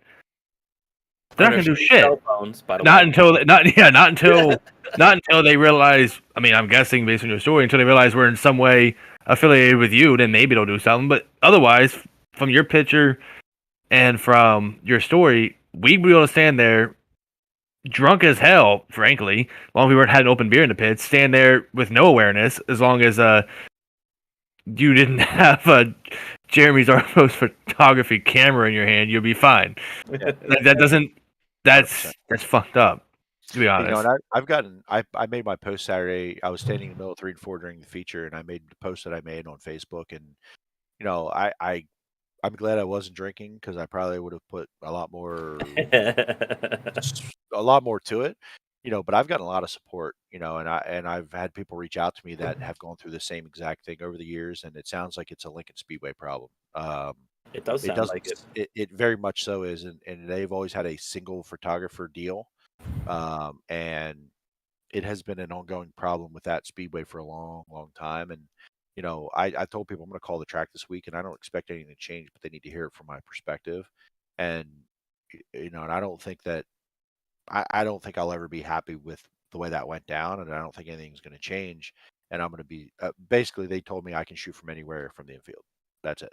There's no Right. other Kind of place. shitty. That's so with it's that, kind of shitty. It's actually shitty. with the Outlaw show coming up, does that change kind of your plans at No, I'm all? going to be there because I'd be there no matter what, and I've supported Right. that race. And Brent's going to be there. I'm a big Brent Marks fan, so We could see um, that. Didn't notice. Didn't sure. know. I've Didn't know won that those. you were. I don't know who that is. I'm going to be there. There's another part of me that I'm probably overthinking it some, but there's another part of me that says that they did that on purpose now, so that they have this cleared out when the Outlaws come to town, so that their photographer gets the best available positions and shots, and no one else can. Well, again, I have no problem with Mike, and I have no problem with him being the guy because there's been these kind of issues before him. Um, I've heard Wayne Harper's a problem, and he's the guy who handles that stuff, and he's the issue at the track, and it's been that way for years and years for people that have, put their time, efforts, and time and into it. Now, there is a precedent that's been set before me about people that did take photos and sell their photos from that track, and it's wrong, right? So, Right.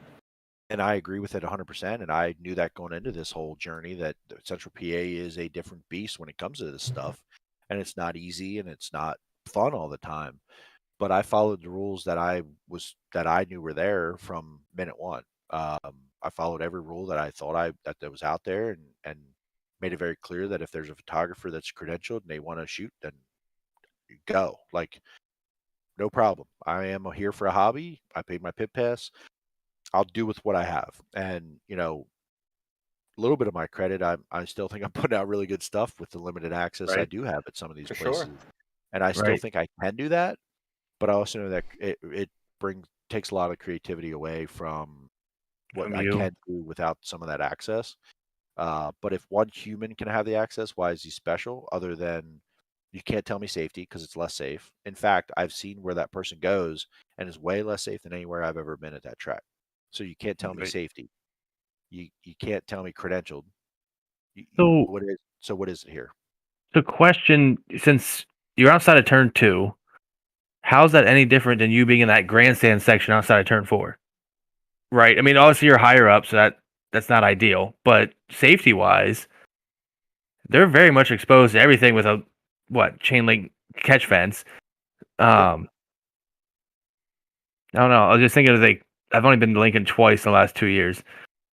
And I just think I would never sit there. It'd probably be terrible for your lens. But bottom row that turn 4. Oh, standing outside turn 2 is terrible for my lens too. If it's caught a rock instead of a piece of clay, I've had clay sticking to the middle of my lens for sure. And I got hit in the nuts one time already this year.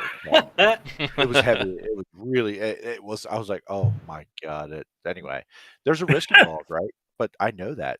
If you sit at the bottom row of that turn 4 bleachers outside of Lincoln, the distance from that catch fence is no different than I was standing outside of turn 2 in the pits. But at turn 2 in the pits, that car would have to clear that catch fence down over the hill and hit me. Right. There's no way I don't see that. There's no way I'm not standing there and paying attention. They're going the opposite direction. Right. When I'm in the pits, I'm on ultra awareness mode. Like I don't stand there and stare off into the sunset. You're literally staring at the cars. When you're in a turn 4 grandstands, say maybe not you, but anyone, you're just sitting there drinking beer, hanging out with your buddies, right? Like Steve, you're just shooting the shit, yelling at Danny Dietrich, right? Like you're not right at all. You're not going anywhere. So I agree 100%. So I am going to reach out to the track this week and talk to them. And again, I don't think there's going to be anything come of it based on the history that I've found and heard, but I've gotten a ton of support from drivers and other people. So it's been encouraging, and people were supportive and encouraging me to kind of keep at it. Just to catch up on some of the YouTube comments here, we had Kyle King come in and he said half the drivers screenshot the track photographer pics anyway, so not like they get paid every time the pic gets used. So why get bent out of shape, and they get pissed when the drivers who screenshot don't buy the pics? You know what I mean? Like why are they getting bent out of shape with you when that's what's going on? And then you got David Spiel over here. Jeremy Hobbs back and forth at Port over the fence with his pit pass, and nobody bats an eye, which is 100% true. There's certain tracks. I mean, it's really just one certain track that we're talking about here. Clearly, it's Lincoln. Yeah, and I don't know if I knew Lincoln was that unique and special until recently. And I've had a few people reach out. The gentleman that owns WRT Speedworks, who has the kind of the monopoly over a bunch of other tracks in the area, him and I were chatting, and he said, "Yeah, I don't go back to Lincoln." And he said, "I'm not welcome back there. I don't feel welcome there." Kind of the same situation he had, and I had another guy reach out who hasn't been at Lincoln in years, and he put a lot of time and effort into the 358 series way back when, and said, "Oh, so I heard the Gestapo got you," and I said, "Yes, sir." So I'm not the first, I'm not the last, but I do think it was ruined by a few that ruined it for the many. And people like me, but I'm not going to be treated that way. They don't know me, and I don't have bad intentions. I'm not there for bad reasons. I'm not there for anything but to help promote, honestly, the people that I'm friends with. But I'll take photos of these other drivers and take great action of their track. If anything, I'm supporting their track and doing more for them than they're ever going to do for me. So I just think it's backwards, and I think it's not progressive toward what needs to be happening at these tracks. And I told these guys in the security, I said, you go south of here, you go north of here, you go anywhere outside of central PA, people would beg for someone like me or someone like these other good photographers that have been shooed away. They would love for you to come and be like, "Man, please come to our track and show off our track," right? Like they would love it. And I've heard that before, and I've had another photographer reach out to me and said, "I hope you understand the real problem is that drivers put your photos up and not theirs. Like they take them and put them up, and that's why there's a problem." He said, "That's why I've gone to Indiana and shot midget week and sprint week and gone out there." He said, they'll virtually let you stand on the damn track to get a photo. Like they don't care. They want you to promote their racing. Right. And they welcome it. And, it's just completely backwards and I think anti-progressive. And I think Ashley Capetta actually said on my post about, there's less and less fans going to the track these days. And it's like, hey, come support us, but don't support us. Like it's a mixed message for sure. Really, even these photographers, how much money could they actually be making off these photos? I mean, it's yeah. If you're there to make money, then go get a job. I'm sorry, like straight up, or better yet, go get better photos. If you see someone doing it better, go do it better. Let's be real. Photography at the local level of sprint car racing, where you're just going to do it like 2 nights a week, I ain't gonna support you, bro. Like, I'm sorry. Like, it's not going to. It could be a nice little side hustle, but you're not gonna make money off of it. Like, in terms of like, that this is a full-time job now. That guy was probably grouchy because he didn't get enough tips doing senior photos at the high school on Friday.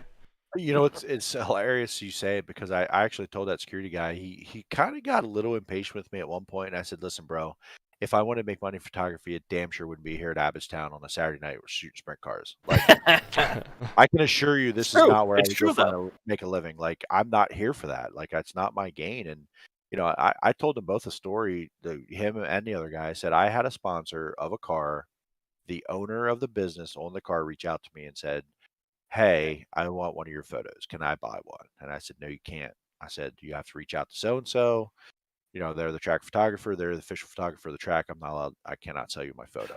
He said, "No, I want that photo." He said, "The company that's on that car wants this photo on their wall." I said, "Well, I'm not sure what to tell you here." He said, "I want," and I said, "What photo is it?" Maybe it was something that, is replicatable by the track photographer and you got something similar and they can use it. Well, he sent me that photo of what it was. And again, it was that shot I was looking for in hot laps where the sun's shining just right. I found that, right? Like I had the eye for that. I found that damn photo. It's the easiest Right. photo you could probably ever take as a photographer. I've never seen it either, right? Like I was like, oh, that's kind of cool. And so I reached out to the track photographer at Lincoln and I said, "Hey, here's the deal." I had someone reach out to me. I insisted once, I insisted twice, and they said, I want this photo. I said, they want 4 8x10s. And I told him, I said, I don't even know where to get this done. Like, I've never researched it. I don't know what it costs. I don't know anything about it. I said, what do I do? And he didn't answer me. He said, I'll get back to you later today. So instead of playing a bad guy, he had Lincoln Speedway, he copy and pasted their response and he put it to me. And you read between the lines on it, it says don't sell on track grounds. Well, that's not giving me an open pass, but it also says I can accomplish this need for this person. Right. So listen, I printed out 4 8x10s. It cost me $19 and I charged them $19. It was You my didn't time. make money. You didn't I make any ordered the money. damn You charged them right. cost. I ordered them and they were wrong. I went back a second time with a zip drive. My time. Mm-hmm. Put them on a zip drive, went back to this place on my lunch break from my real job that pays my bills to have this stuff, right? Drove to this place, plugged the zip drive in, did the thing, printed these 4 8x10s out, met him and said, here you go, right? Did I take away from that photographer? I don't know, but he certainly didn't reach out to that guy for those photos. Right. I could, right? Did I support a business that wants to be on a local sprint car? Absolutely. Which is the That's main thing right. at the end of the day, because that's what keeps right. this dream alive, you know? Like big Right. picture here is that company said, man, I want to be on the side of the sprint car. That's pretty cool. And without That- them, that track photographer might as well Doesn't have a job. go- because There's no cars showing up and there's no fans go eat showing some up. chicken fries at Alex Robinson Shellhammers. Right. Yeah, I Doesn't wanted to shout give Alex that. I want to Robinson. give that. I want to give that shout out to Alex Robinson. He's in the comments here. The Shellhammers dirt track announcer himself, Alex Robinson. You can catch him out on iRacing and at Shellhammers. He's out here asking, still waiting to find out if Jeremy Zarfos is going to come out Wednesday to Shellhammers. Well, here's the problem, Alex. I got this NSRL, bash to do on. Look at this That's guy. the spirit. He's already Yeah. helping us with a segue here.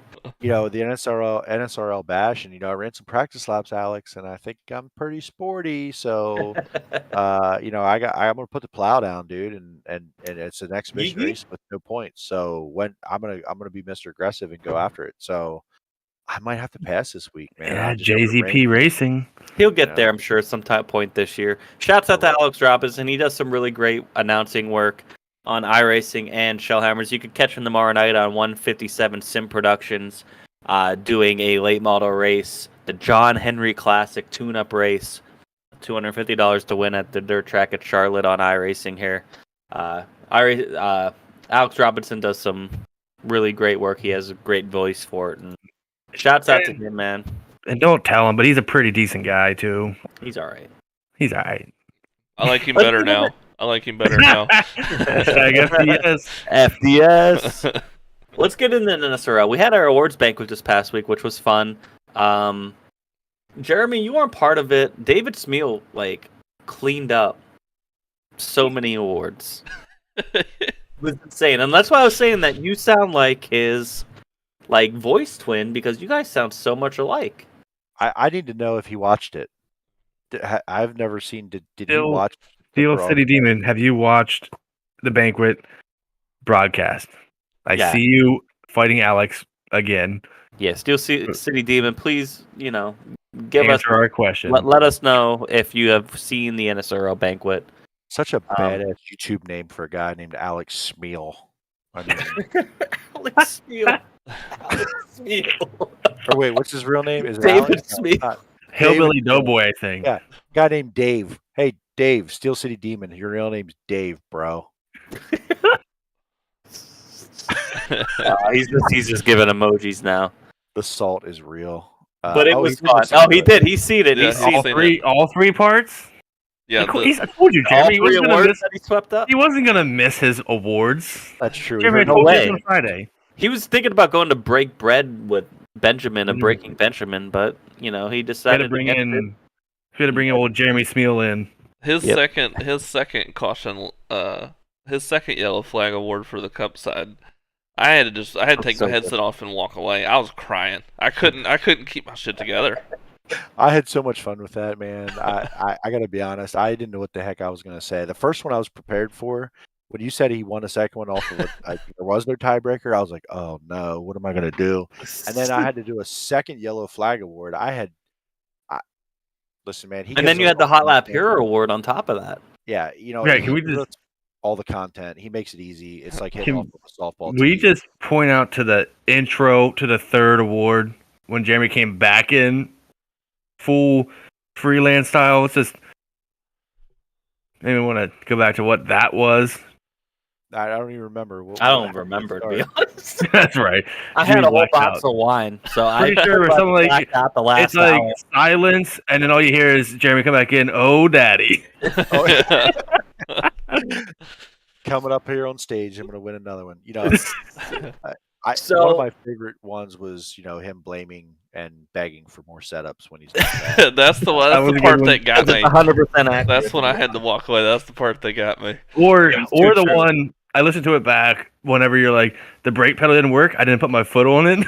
It's just like It turns out you have to use it. You have to press it down. oh, good times. The good times. He said in the chat there he doesn't know how he won that many, but well, you can thank your friend Ryan Broderick because he voted for you in every single category. He really did. He was a nominee in 10 different awards. You are his biggest fan. Hey, some it was- people, some people, I don't think were 100% in on it, and I think some people thought that was Smeal. One of our Yeah, I don't recent, think maybe if any of them are listening now, you guys might have just realized that was Jeremy Zarfos and not David Spiel during the awards We banquet. can promise you, David Smeal's voice is much more annoying. our most recent subscriber Don DeGroot is very worried because his car scheme for next year is yellow. Oh God, So he's gonna stand right out. So you're gonna find he's Smeal worried. humping it He's back worried on the about panel. Smeal. But the NSRL banquet, man, that was really, really fun. It was really cool. I hope that we get to do Was. it again, next year and everything. Glad to have everybody come out. Definitely not soon. We only have 40 weeks until. Yeah, we have 38 40 weeks from here, now. which we're going to get into here. We have the Clash coming up this week, as you guys already alluded to. We're about to already embark on a new season, long season. Jeremy, this is your first full Cup season with us. How do you feel coming into this year? Awful. I don't like the cars. They handle like crap. I feel like I'm Kyle Busch sitting here saying this, but they don't feel like a race car. They're edgy, like for a car that's supposed to have this big wide tire patch, these big old brakes. They don't turn very good. They don't stop very good. And then when you go to accelerate, they kind of want to just turn themselves around. Everything that they said this car would have, I don't feel like it has any of it, and it doesn't give you a warning when it's going to do it. So I know there's an update coming. I haven't heard saw the patch notes. I don't know. Is it real? Has anybody said? It's a mystery.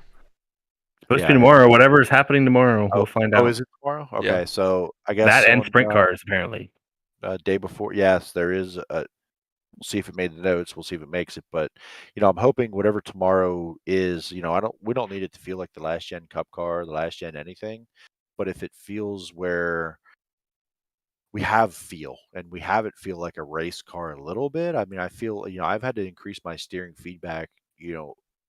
Hugely to make the thing feel anything. Like it's just been. I don't even know how to explain it. I guess you guys are more asphalt experienced than I am, but it feels numb and boring and unpredictable. Um, it just I don't know. And then the gears and the shifting and just doesn't feel like it should. And I've talked openly about it. The truck series was probably the most fun series I was in the last year, and the tires wear out and they turn and you can make adjustments and it does something, and they're predictable and whatever. So I don't need it to be a truck, right? But like have it some kind of a feel. So I'm hoping whatever the update is gives it a little more something we can work with. Yeah, I think they've racing the whole season this year and starting with them from almost the very beginning on iRacing. They Basically. they've come a long way. They're a lot way better than what they were. We've had some big updates in the season, but like you said, when they first came out, that was the car to me that the rest of them felt like a sim. The next gen just felt like Cruising USA, the arcade game or something. It just didn't feel like it was connected. The car on my screen did not feel connected to my wheel at all. But Yeah, they've come a long way. They're a lot better than they used to be. They still need some work. I just want tape. Give us some damn tape. I don't understand That's it. illegal. Tape's illegal. Yeah, But they don't even do tape in real. So something like Smeal and I were doing some testing, obviously, earlier. He was talking about the getting loose and overcorrecting thing. And I think that's something that isn't a sim problem. That's just the car. You look at like real life Dover this week for the racket, the steering pinion deal. You get behind on the steering, you'll drift, and then when it catches, you better be not facing a wall. We saw it with I guess with Byron over the weekend in real life, and it's the same kind of thing. It's kind of getting used to when you start spinning. Don't try to save it within, I guess, reason, because when it catches, it's gonna catapult you to the right, and that's just kind of the reality of it. I don't know what they're gonna change. I don't hate the car. Trucks are better. I'm a truck winner, so let's stand my ground. yeah. I still really like the next gen. It's gonna be a long season. I think that with anything, laps and practice, I know I'm behind for sure. Even for Chris and Jimmy being new to the series last year, I believe I'm Yep. definitely behind. But I know that I'm a fairly quick learner. I'll get up to speed for sure. But I'm gonna have some weeks where I'm like, wow, I don't know why I sat in the seat tonight to do that. Like that was a waste of my evening. Some guys have that are pro level. I get that, but there's going to be definitely some nights where I learn a ton and get my brains beat in a little bit. But I think when it's all said and done, by the end of it, I think I'll be pretty competitive. I think iRacing in general, I've been on everything I've done. And I'll mind my P's and Q's too. I try to really do that with you guys at the end of the season last year, getting involved and not let David Smeal earn his points or be the lucky dog or play nice guy. But there's a time where that ends, right? And I got to go. So I'll still mind my P's and Q's when it's time. And I think Josh and we chatted about this a little bit. There's a time to go and there's a time to be patient. And I think that if you are good enough and you can understand what you're doing, you can do both. And it's knowing that time when it's time to go and when it's time to not, right? So, I'm you'll see me very many times. I'll fall back early and kind of bide my time, learn my car if I haven't had a lot of practice. And by the end of it, you're going to see me there. And, I might not be winning, but I'm going to be gaining points every week, hopefully, by just figuring out my own stuff and not worrying about what everybody else is doing. I got to worry about me first, stay out of the way. And if I pass cars, I pass cars. And I've seen enough of this league to know that if I mind my business and worry about my car, worry about my race, I'll end up there because too many people worry about everybody else's race. So, Yeah. Yep. I think that's really what it's about is just kind of being thoughtful about it and thinking about what you need to do. And some nights they're gonna have these guys that wreck themselves and wreck everybody else and strategize and they do it right. I'm gonna finish 11th. Like I did what I did and I just didn't have a good result because I didn't push hard enough or I just wasn't good enough. But then there's gonna be nights where I finish fourth because people are stupid. So I'll take those too, and Yep. then as I learn and grow, and hopefully by the end of it, I'm contending for some wins. That's my goal. Right. So here's the question for Mark, if he's still out there, or maybe after this: is there a minimum starts requirement for Rookie of the Year candidates? Because obviously Jeremy, he's good. Smeal had too many starts last year. He started half the season. Yeah. He doesn't count. I think I only had 8 stars because I went to race control Yeah, you after could, what you- race 5. Yeah, you You're could. gonna have a lot I'm of. not gonna beat Jeremy though. Let's just call it what it is. But Hey, you Well, don't yeah, know but that, there's a man. lot of others You never too. know. right, there's a lot of cats that didn't race more than 10 races last year. I don't know if it's rookie of the year. Is something that they did because I could have Right. probably been in the. Well, you running can't do a for that. rookie of the year for their first year. Because technically Josh Yeah, I Susi is guess the it rookie of the technically year. was their Yeah. first year. Josh Susi will be rookie of the year. He won a Yeah. championship. But in any case, I mean, I think it's going to be an exciting season. I mean, the clash is going to be rough. It's going to be really patient. Like, just from some of the testing we did, you got to be patient. I think it's going to benefit guys, but you got to be patient yet aggressive, if that makes sense. Absolutely, and And then we go right to Daytona. You got to do it again. So right. So I mean, we got a lot going on. NationalSimRacing.com. They also got a truck and an Xfinity series. If anybody wants to go check that out, they're looking for drivers as well. Got a lot of good things going on. Full season starting, so check it out for sure. Let's just go into a quick preview of next week before we get out of here real quick. NASCAR goes to Darlington for their throwback weekend, which I don't know how I feel about it being this weekend instead of Labor Day weekend, but it's whatever. But it all 3 series go there. I'm ready. I'm ready. I'm ready. I'm so ready. NASCAR throwback at Darlington needs to be on Labor Day. Yeah, I don't Or Labor Day understand. weekend. Well, the problem is they made that race the playoff race. So if you're Darlington, genius move to make your other big race The early in the throwback year. race. Plus, if you're a sponsor and you have a playoff driver, why would you want to throw back Yeah. during the playoffs? So NASCAR kind of put themselves in a box by making Darlington a second playoff race. So I get it. If you're Darlington, you might as well do it now, even though we all wish it was Labor Day. I agree. But if you're Darlington, genius move for them, for the teams, for NASCAR. I'm a big fan of trucks and Xfinity race in Darlington. Yeah. They couldn't have like the trucks aren't going to be wide open. That'll be a ton of fun. It's hard to drive. The Xfinity cars are by far the best cars in NASCAR, and put them together with Darlington, man, that's going to be a blast to watch. Like those guys let it all hang out. I mean, this crew of drivers, Ty Gibbs and Noah Gregson, and that whole crew right now, like holy crap, are they fun to watch? And a place like put that together with Darlington, you're gonna have some fireworks, buddy. It's gonna be a good time. I think Gregson's turning a corner. I think In his maturity. In his maturity, he used to be kind of like Gibbs like, where he's hit you, get the hell out the road, wreck or whatever. But now he's kind of figured out how to take some of like that Allgaier patience and apply his edge that he still has.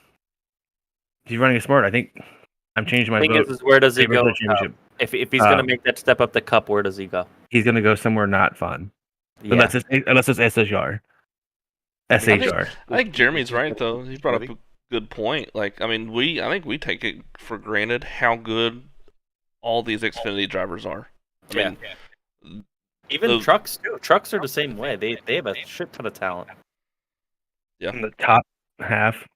There's I think 8 to 10 Xfinity drivers who could win any weekend. I mean, you're seeing some dominance at times with Ty Gibbs. I mean, think about Brandon Jones. Look at his year and how many laps he's led. That guy's been an up and down in his career, but like look at his career, right? There's 8 to 10 guys who in any given weekend can be that guy. All the JRM cars, all the Gibbs cars, and then you look at the even they're a little bit off this year, but the Kaulig cars, right? I mean, right. It's probably the most. I mean, NASCAR, the Cup Series this year is way more diverse and parity, but I just think that that Xfinity Series, a combination of the cars and those amount of drivers that can win, is just probably the most fun to watch, in my opinion. I agree.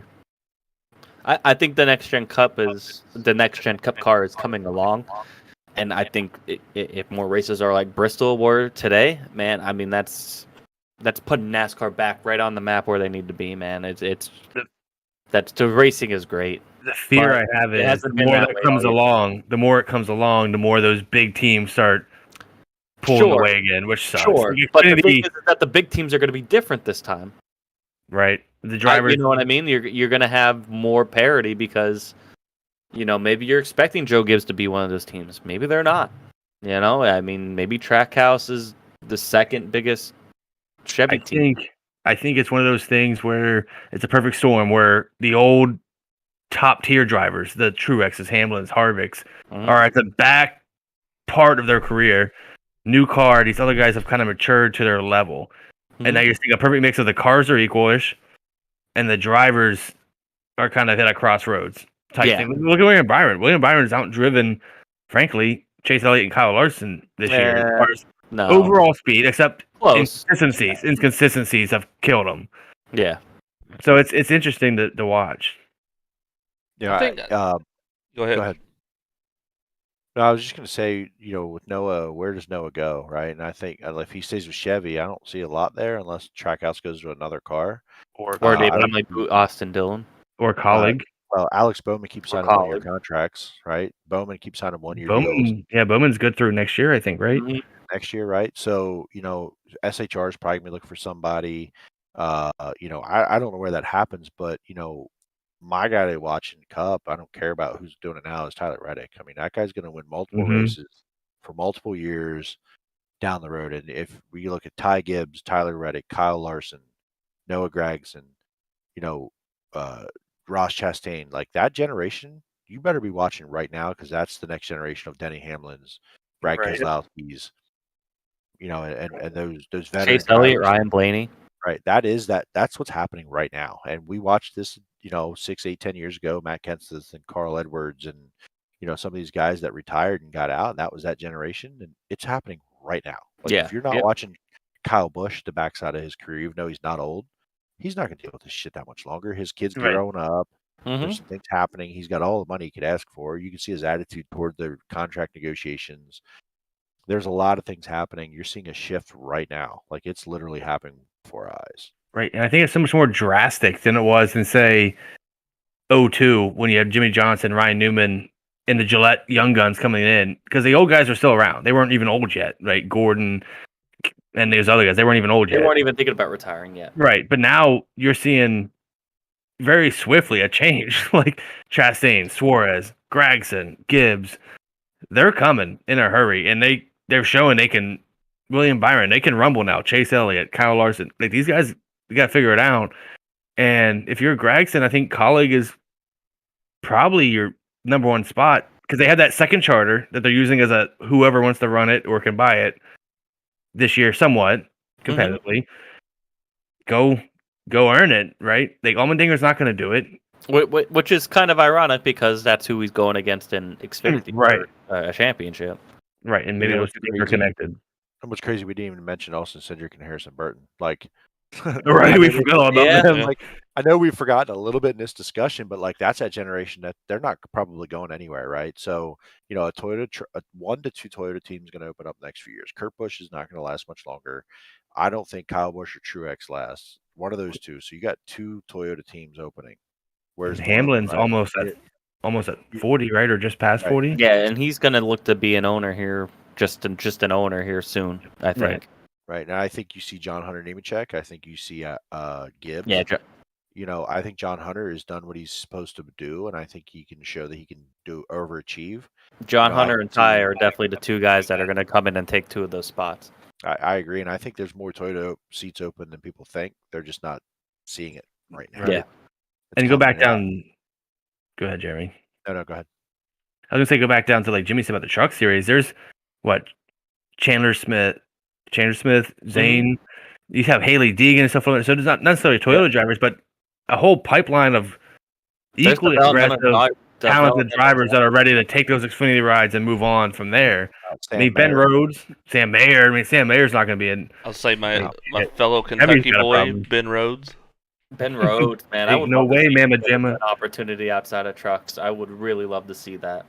I think he's definitely earned it. He took his lumps at the beginning of his career, got a little bit of a bad rap, won the Truck Series title last year. He's been really like he's running like a champion this year, and showed some maturity to an extent. I mean, he's still fun ass Ben I was gonna Rhodes, say, but gave maybe one of the greatest interview of all time next to Ricky Bobby. oh, it's great. It's great. I love that kid, and he's Well, not even, I mean, he's still really young. He's like 24, Right. 25.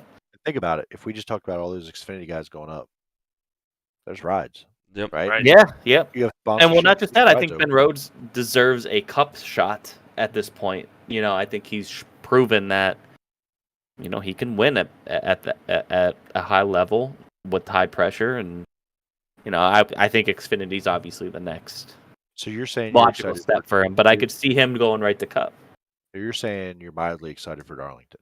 Is that what you're saying? Yeah, that's what I'm saying. Back to Darlington, throwback weekend, Alabama gang throwback thing. Let's go. What do you guys think about the numbers being forward for That's throwback? stupid. I but think I live with it. we found I this think- out last year. BP did it in Cup. His red scheme is a throwback, and if you throw it back far enough, when They're up. They're up. when they're four- running That's- the old cards with the long doors, the numbers are already all the way up anyway. It's the only one that makes sense. Otherwise, it is what it is. You go back to the early '60 throwbacks, and those I think- schemes work. Yeah, I think you should allow it to be in the middle of the door. For the throwback weekend, to do proper throwback schemes. Can you But imagine how And dumb also this bring car it would off- look in the front of the door, dude? I think it would Yeah. look fine. I honestly don't think it'll look that bad. The Pontiac I think it's also. over. I think the whole number on the front of the door thing's a little overrated both ways. I think it's fine. I don't think it's great. I don't think it's terrible. I've seen I one think it- thing I- that we've shit on Fox on their broadcast multiple times, but the preview for next week, they made it look like throwback. If they do the broadcast like retro, Oh, they You do. know- sometimes. You know they're gonna jack it up. I bro. wonder if that's one reason too, because NBC is usually the one that does it, yes, and NBC always gets the throwback in there, and they do a throwback segment where they bring in. They used to bring in Ken like Squire. Ned Jarrett and Greatest announcer ever, Ken Squire. yeah, Ken Squire. Well, I wanted to bring this up because I'm pretty hyped about it. I don't think they're bringing them all in at once. I think they're bringing them in once per stage. But Richard Petty, Bobby Labonte, and Bill Elliott. That's my fucking childhood hero right there. Why do you hate They're Chase? all gonna be- bro? I don't know. Don't ask me that question. I just did. Don't ask me that question. I don't Jeremy, know. ask me that question. I'm not talking about Chase Elliott. I'm talking about the real one, Bill Elliott. It's Most just popular driving driver for years on end because he was the fucking coolest ass dude. But I think it's cool that they're bringing Richard Petty for one. Like, Richard Petty hasn't been in the booth or even fucking interviewed, let alone in like 5 I don't- years. You know, I don't why, know how right? interesting that's gonna be. That's gonna be brilliant. Oh, car's a little loose. He's you gonna think talk what- shit about dirt, I think. he was on. He's not. He was on No, he's not. Lost Speedways with Dale Jr. He did an episode with him, and it was one of the worst episodes because I mean, Richard He doesn't Petty's say the king, words. but he's been out of this racing for so long that he doesn't really have a lot that he can bring to the table. Yeah. I don't think. Jimmy, I mean, there's. I was 9 months old when he retired. Yeah, I was gonna say how many tracks that they're running right now that has he ran on. Darlington's been repaved like twice. Darlington. Like, Right.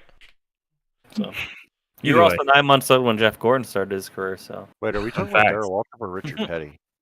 Wait, what? Yeah. Richard Petty.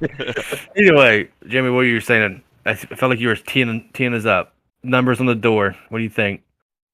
I think the designers always do a pretty good job of trying to like make it work, even when the sponsors weren't the same ones, right? It made you think like, oh, yeah, it doesn't quite say Motorcraft, but it's like cool. Right. I think I will keep like I don't want to just prejudge this without seeing it, but I wish they were in the middle. I wish the RTA would just like get off their high horse and say, you know what, we get it. Like, here, guys, here, figure this out. Like for one weekend, you're gonna call it throwback weekend, and you're not gonna let it be throwback. Like the RTA has caused more, I think, poor Problems. decisions for NASCAR than they've had helped good ones. Like all the things that I hear about what they've done, RTA said, "Oh, we need to low down force, high horsepower drafting at Martinsville." Like, oh, that's what fans want to see. No, it's dog shit. It's trash. Like, stop it. The RTA has caused more damage than good, and I think that they should have this weekend said, "Give us some ideas. Show us. do whatever you want. right. Let's be prepared and do throwback correctly, because if this weekend they have those numbers in the front and it's throwback weekend and all you do is promote throwback weekend and the cars don't look throwback because of the stupid ass numbers in the front, what are we doing it for? Like, what, are you just doing it to say you're doing it? Like, stop it. Yeah. So we got to have a lot of faith in these designers, and I'll glass half full until I see it. Like, I don't want to prejudge, but it's a tall task to me. And that race is Sunday afternoon, right? And so that's kind of cool. It's gonna be hot, slick, whatever. But Yeah. can we just point out the See track how hot house? it actually gets. It's South Carolina. Pretty sure it's always hot there. The track house designers have got to be the best at the next gen designs. Not necessarily for the. I know it's on a throwback, but I just want to throw that in there. They've incorporated the next gen paint scheme the best. I think I feel RFK like. does some good ones though, man. Yeah, Like, they're pretty sharp too. Who? RFK's done a nice job. No. Kozlowski, the couple Yeah. there's been pretty good, but I agree overall that well, Bubba Hendricks has been the worst. Right, because they're taking their old schemes and just It's making it up. literally the same fucking schemes as last year, just with it moved up. Right. The garbage. But when you're fast, doesn't really matter. So hot garbage. And kind of same thing with Joe Gibbs. Like, they gave no effort. I do. Right. I don't like all of them, but Briscoe's Mahindra is fucking fire. I love that Yeah. scheme. Yeah, and it's new though. Like, Yeah. if that would have been around for a decade, would it be that cool? No. I don't know. like we don't even notice Harvick's. Like It's the same, right? Like, I was Yeah. thinking FHR hasn't brought anything like super fire except Mahindra, and I think Mahindra's done a really cool job with Briscoe this year, and that whole sponsorship activation and the whole way they've done that with the late model and the sprint car and the midget, really cool. Like, pretty neat. I just love everything about Trackhouse. I love everything that they're bringing. Their competitiveness, their attitude. They're bringing in so many new sponsors, and they're also proving what this next gen concept of moving the numbers up can do. Look at what Chastain ran today. I mean, it was They're all a in. big Pitbull billboard. I mean, and you would never see that on any other car the way you did on that. It was so like they're just taking it. They're taking it to a new level, and they're going to be one of those teams that really go out here and really go to the next level in the next gen car, competition wise, sponsorship wise, all that. They're just taking it to a new level. They could be the next big super team for sure. They're on their way, and they're doing it the right way. They're competitive. They're bringing a youthful flair to it. Justin Marks seems like a dude you'd want to work for. Like, all of that, I think they got their stuff figured out. And I kept hearing week after week about, is Chastain a true championship contender, and are they there yet? Are they not? They're there, man. Like, yeah, they're there. Like, they're there. This isn't a fluke. They haven't fallen off.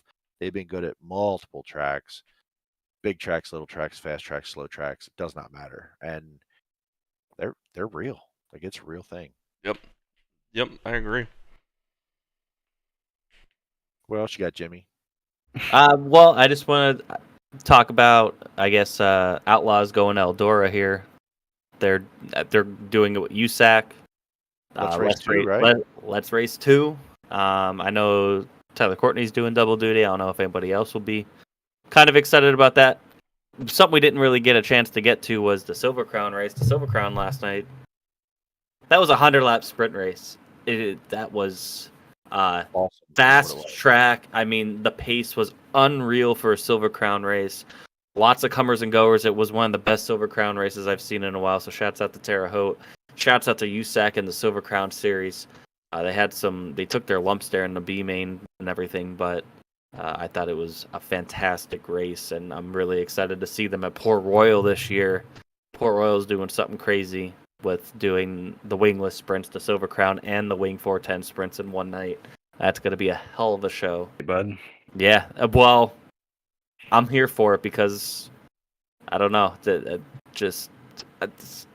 I've enjoyed going to Silver Crown races the past couple years here in PA. They're just something different.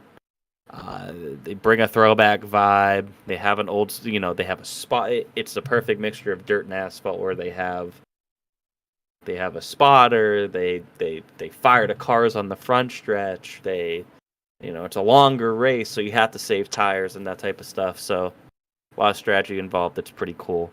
I But feel bad for Ronnie Wiedemann last night, that red 33. He destroyed his car last year at Williams Grove. Met him in the pits that day for the first time. There's some guys that work on that team that are big on iRacing. Went to Williams Grove, met those guys, and 20 minutes later, he's like upside down, fence cage first into the outside Yes. guardrail. That was vicious too.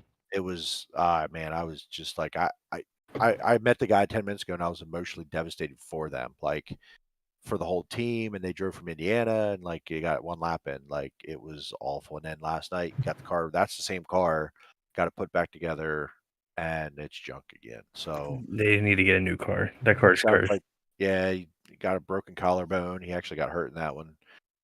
Broken collarbone and banged up pretty good, but he'll be back for sure. But tough deal for those guys, man. I feel so bad for all of them, all the work they put in, and 2 races and made like 4 laps basically. Yeah. There was some cars tore up last night at Terre Haute. That was pretty wild.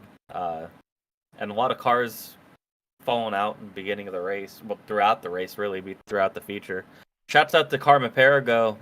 We in our Posse League, we read Brett Perigo, who's a 3rd or 4th generation racer now, and Carmen his dad really ran well. He got a top 10, was fast all night, about a 7th to 8th place, 7th to 9th place car all night, and that's about where he ended up. So shouts out to them, making the trip out to Indiana.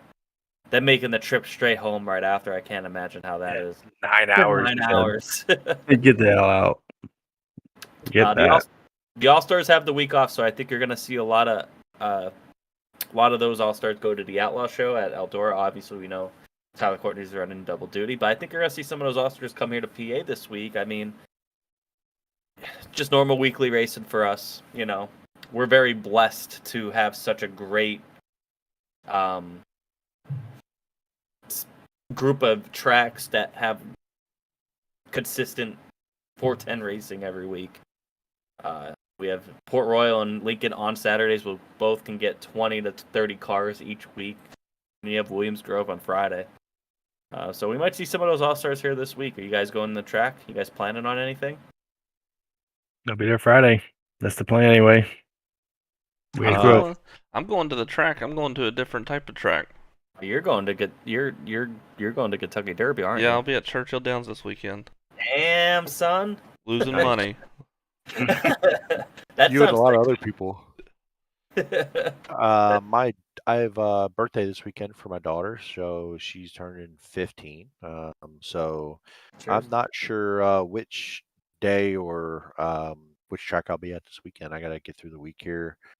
Surprise visit by the owner of our company showed up this morning on our doorstep and said, I'm here for the week. So I'm going to try to survive the next few days and, see what the week looks like. But if I don't get to any this weekend, I won't be completely upset the way last weekend went. But we also got Outlaws coming in 2 weeks. So right. And the weather doesn't look great this weekend. I don't know if anybody's looked ahead. It looks pretty terrible. But that's then next Wednesday, I know you all have a pod before, but Lincoln on Wednesday. Personally just speaking, it's one of my favorite days of the year. I take off Wednesday and Thursday every year, and I get to the track by noon on Wednesday and drink my face off to sober up the rest of the night. So I'm pretty hyped for that. Always am, and the weather looks amazing for that day. So for that week so far, anyway. But this is a good time of the year for sure. And I also plan on being at Lincoln loosely. That's the plan. We'll see if it works out. But definitely the Outlaw show Lincoln that Wednesday. Okay. That's the plan. We'll see. Dakota wanted to let us know that he'll be at Lincoln, weather depending. We needed to know that. Thank you. We did need to know that. We did. We were gonna ask that. That was gonna be. He just already solved our next topic was gonna be where's Dakota Coon gonna be? It's the Ask Jimmy segment. Mostly, we just want to know when is Jordan Givler going to win. So Lincoln on Saturday, you heard it here first, boys. Shout out Jordan Givler. He led almost 10 laps in that feature. Fuck Danny Dietrich for passing him. Damn it! I was so pissed. It was one thing that was Danny. It was another thing that was passing Givler. That pissed me off. But shouts out to them. Strong run. Weekend. We just point out that Jordan Givler is also one of the nicest guys we've met. Yes, he is. Yes. 100% is. And Dakota, not so much, but I mean, we have to have Dakota there. Like we could just hang out with Jordan. So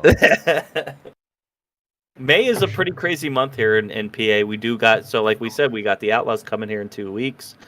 And then we also have the World of Outlaw late model series comes in the town. I know nobody is really a big late model fan, but they're coming in the week after. And They then haven't cut after that is Memorial Day weekend, which will be the Weikert weekend. I'll be at Port Royal all weekend from Friday till probably Monday. So we'll expect some content from that. So a big month of May coming here in PA. Maybe a little bit of an off week this week, a little bit of a snoozer this week, but it's going to get hot and heavy quick.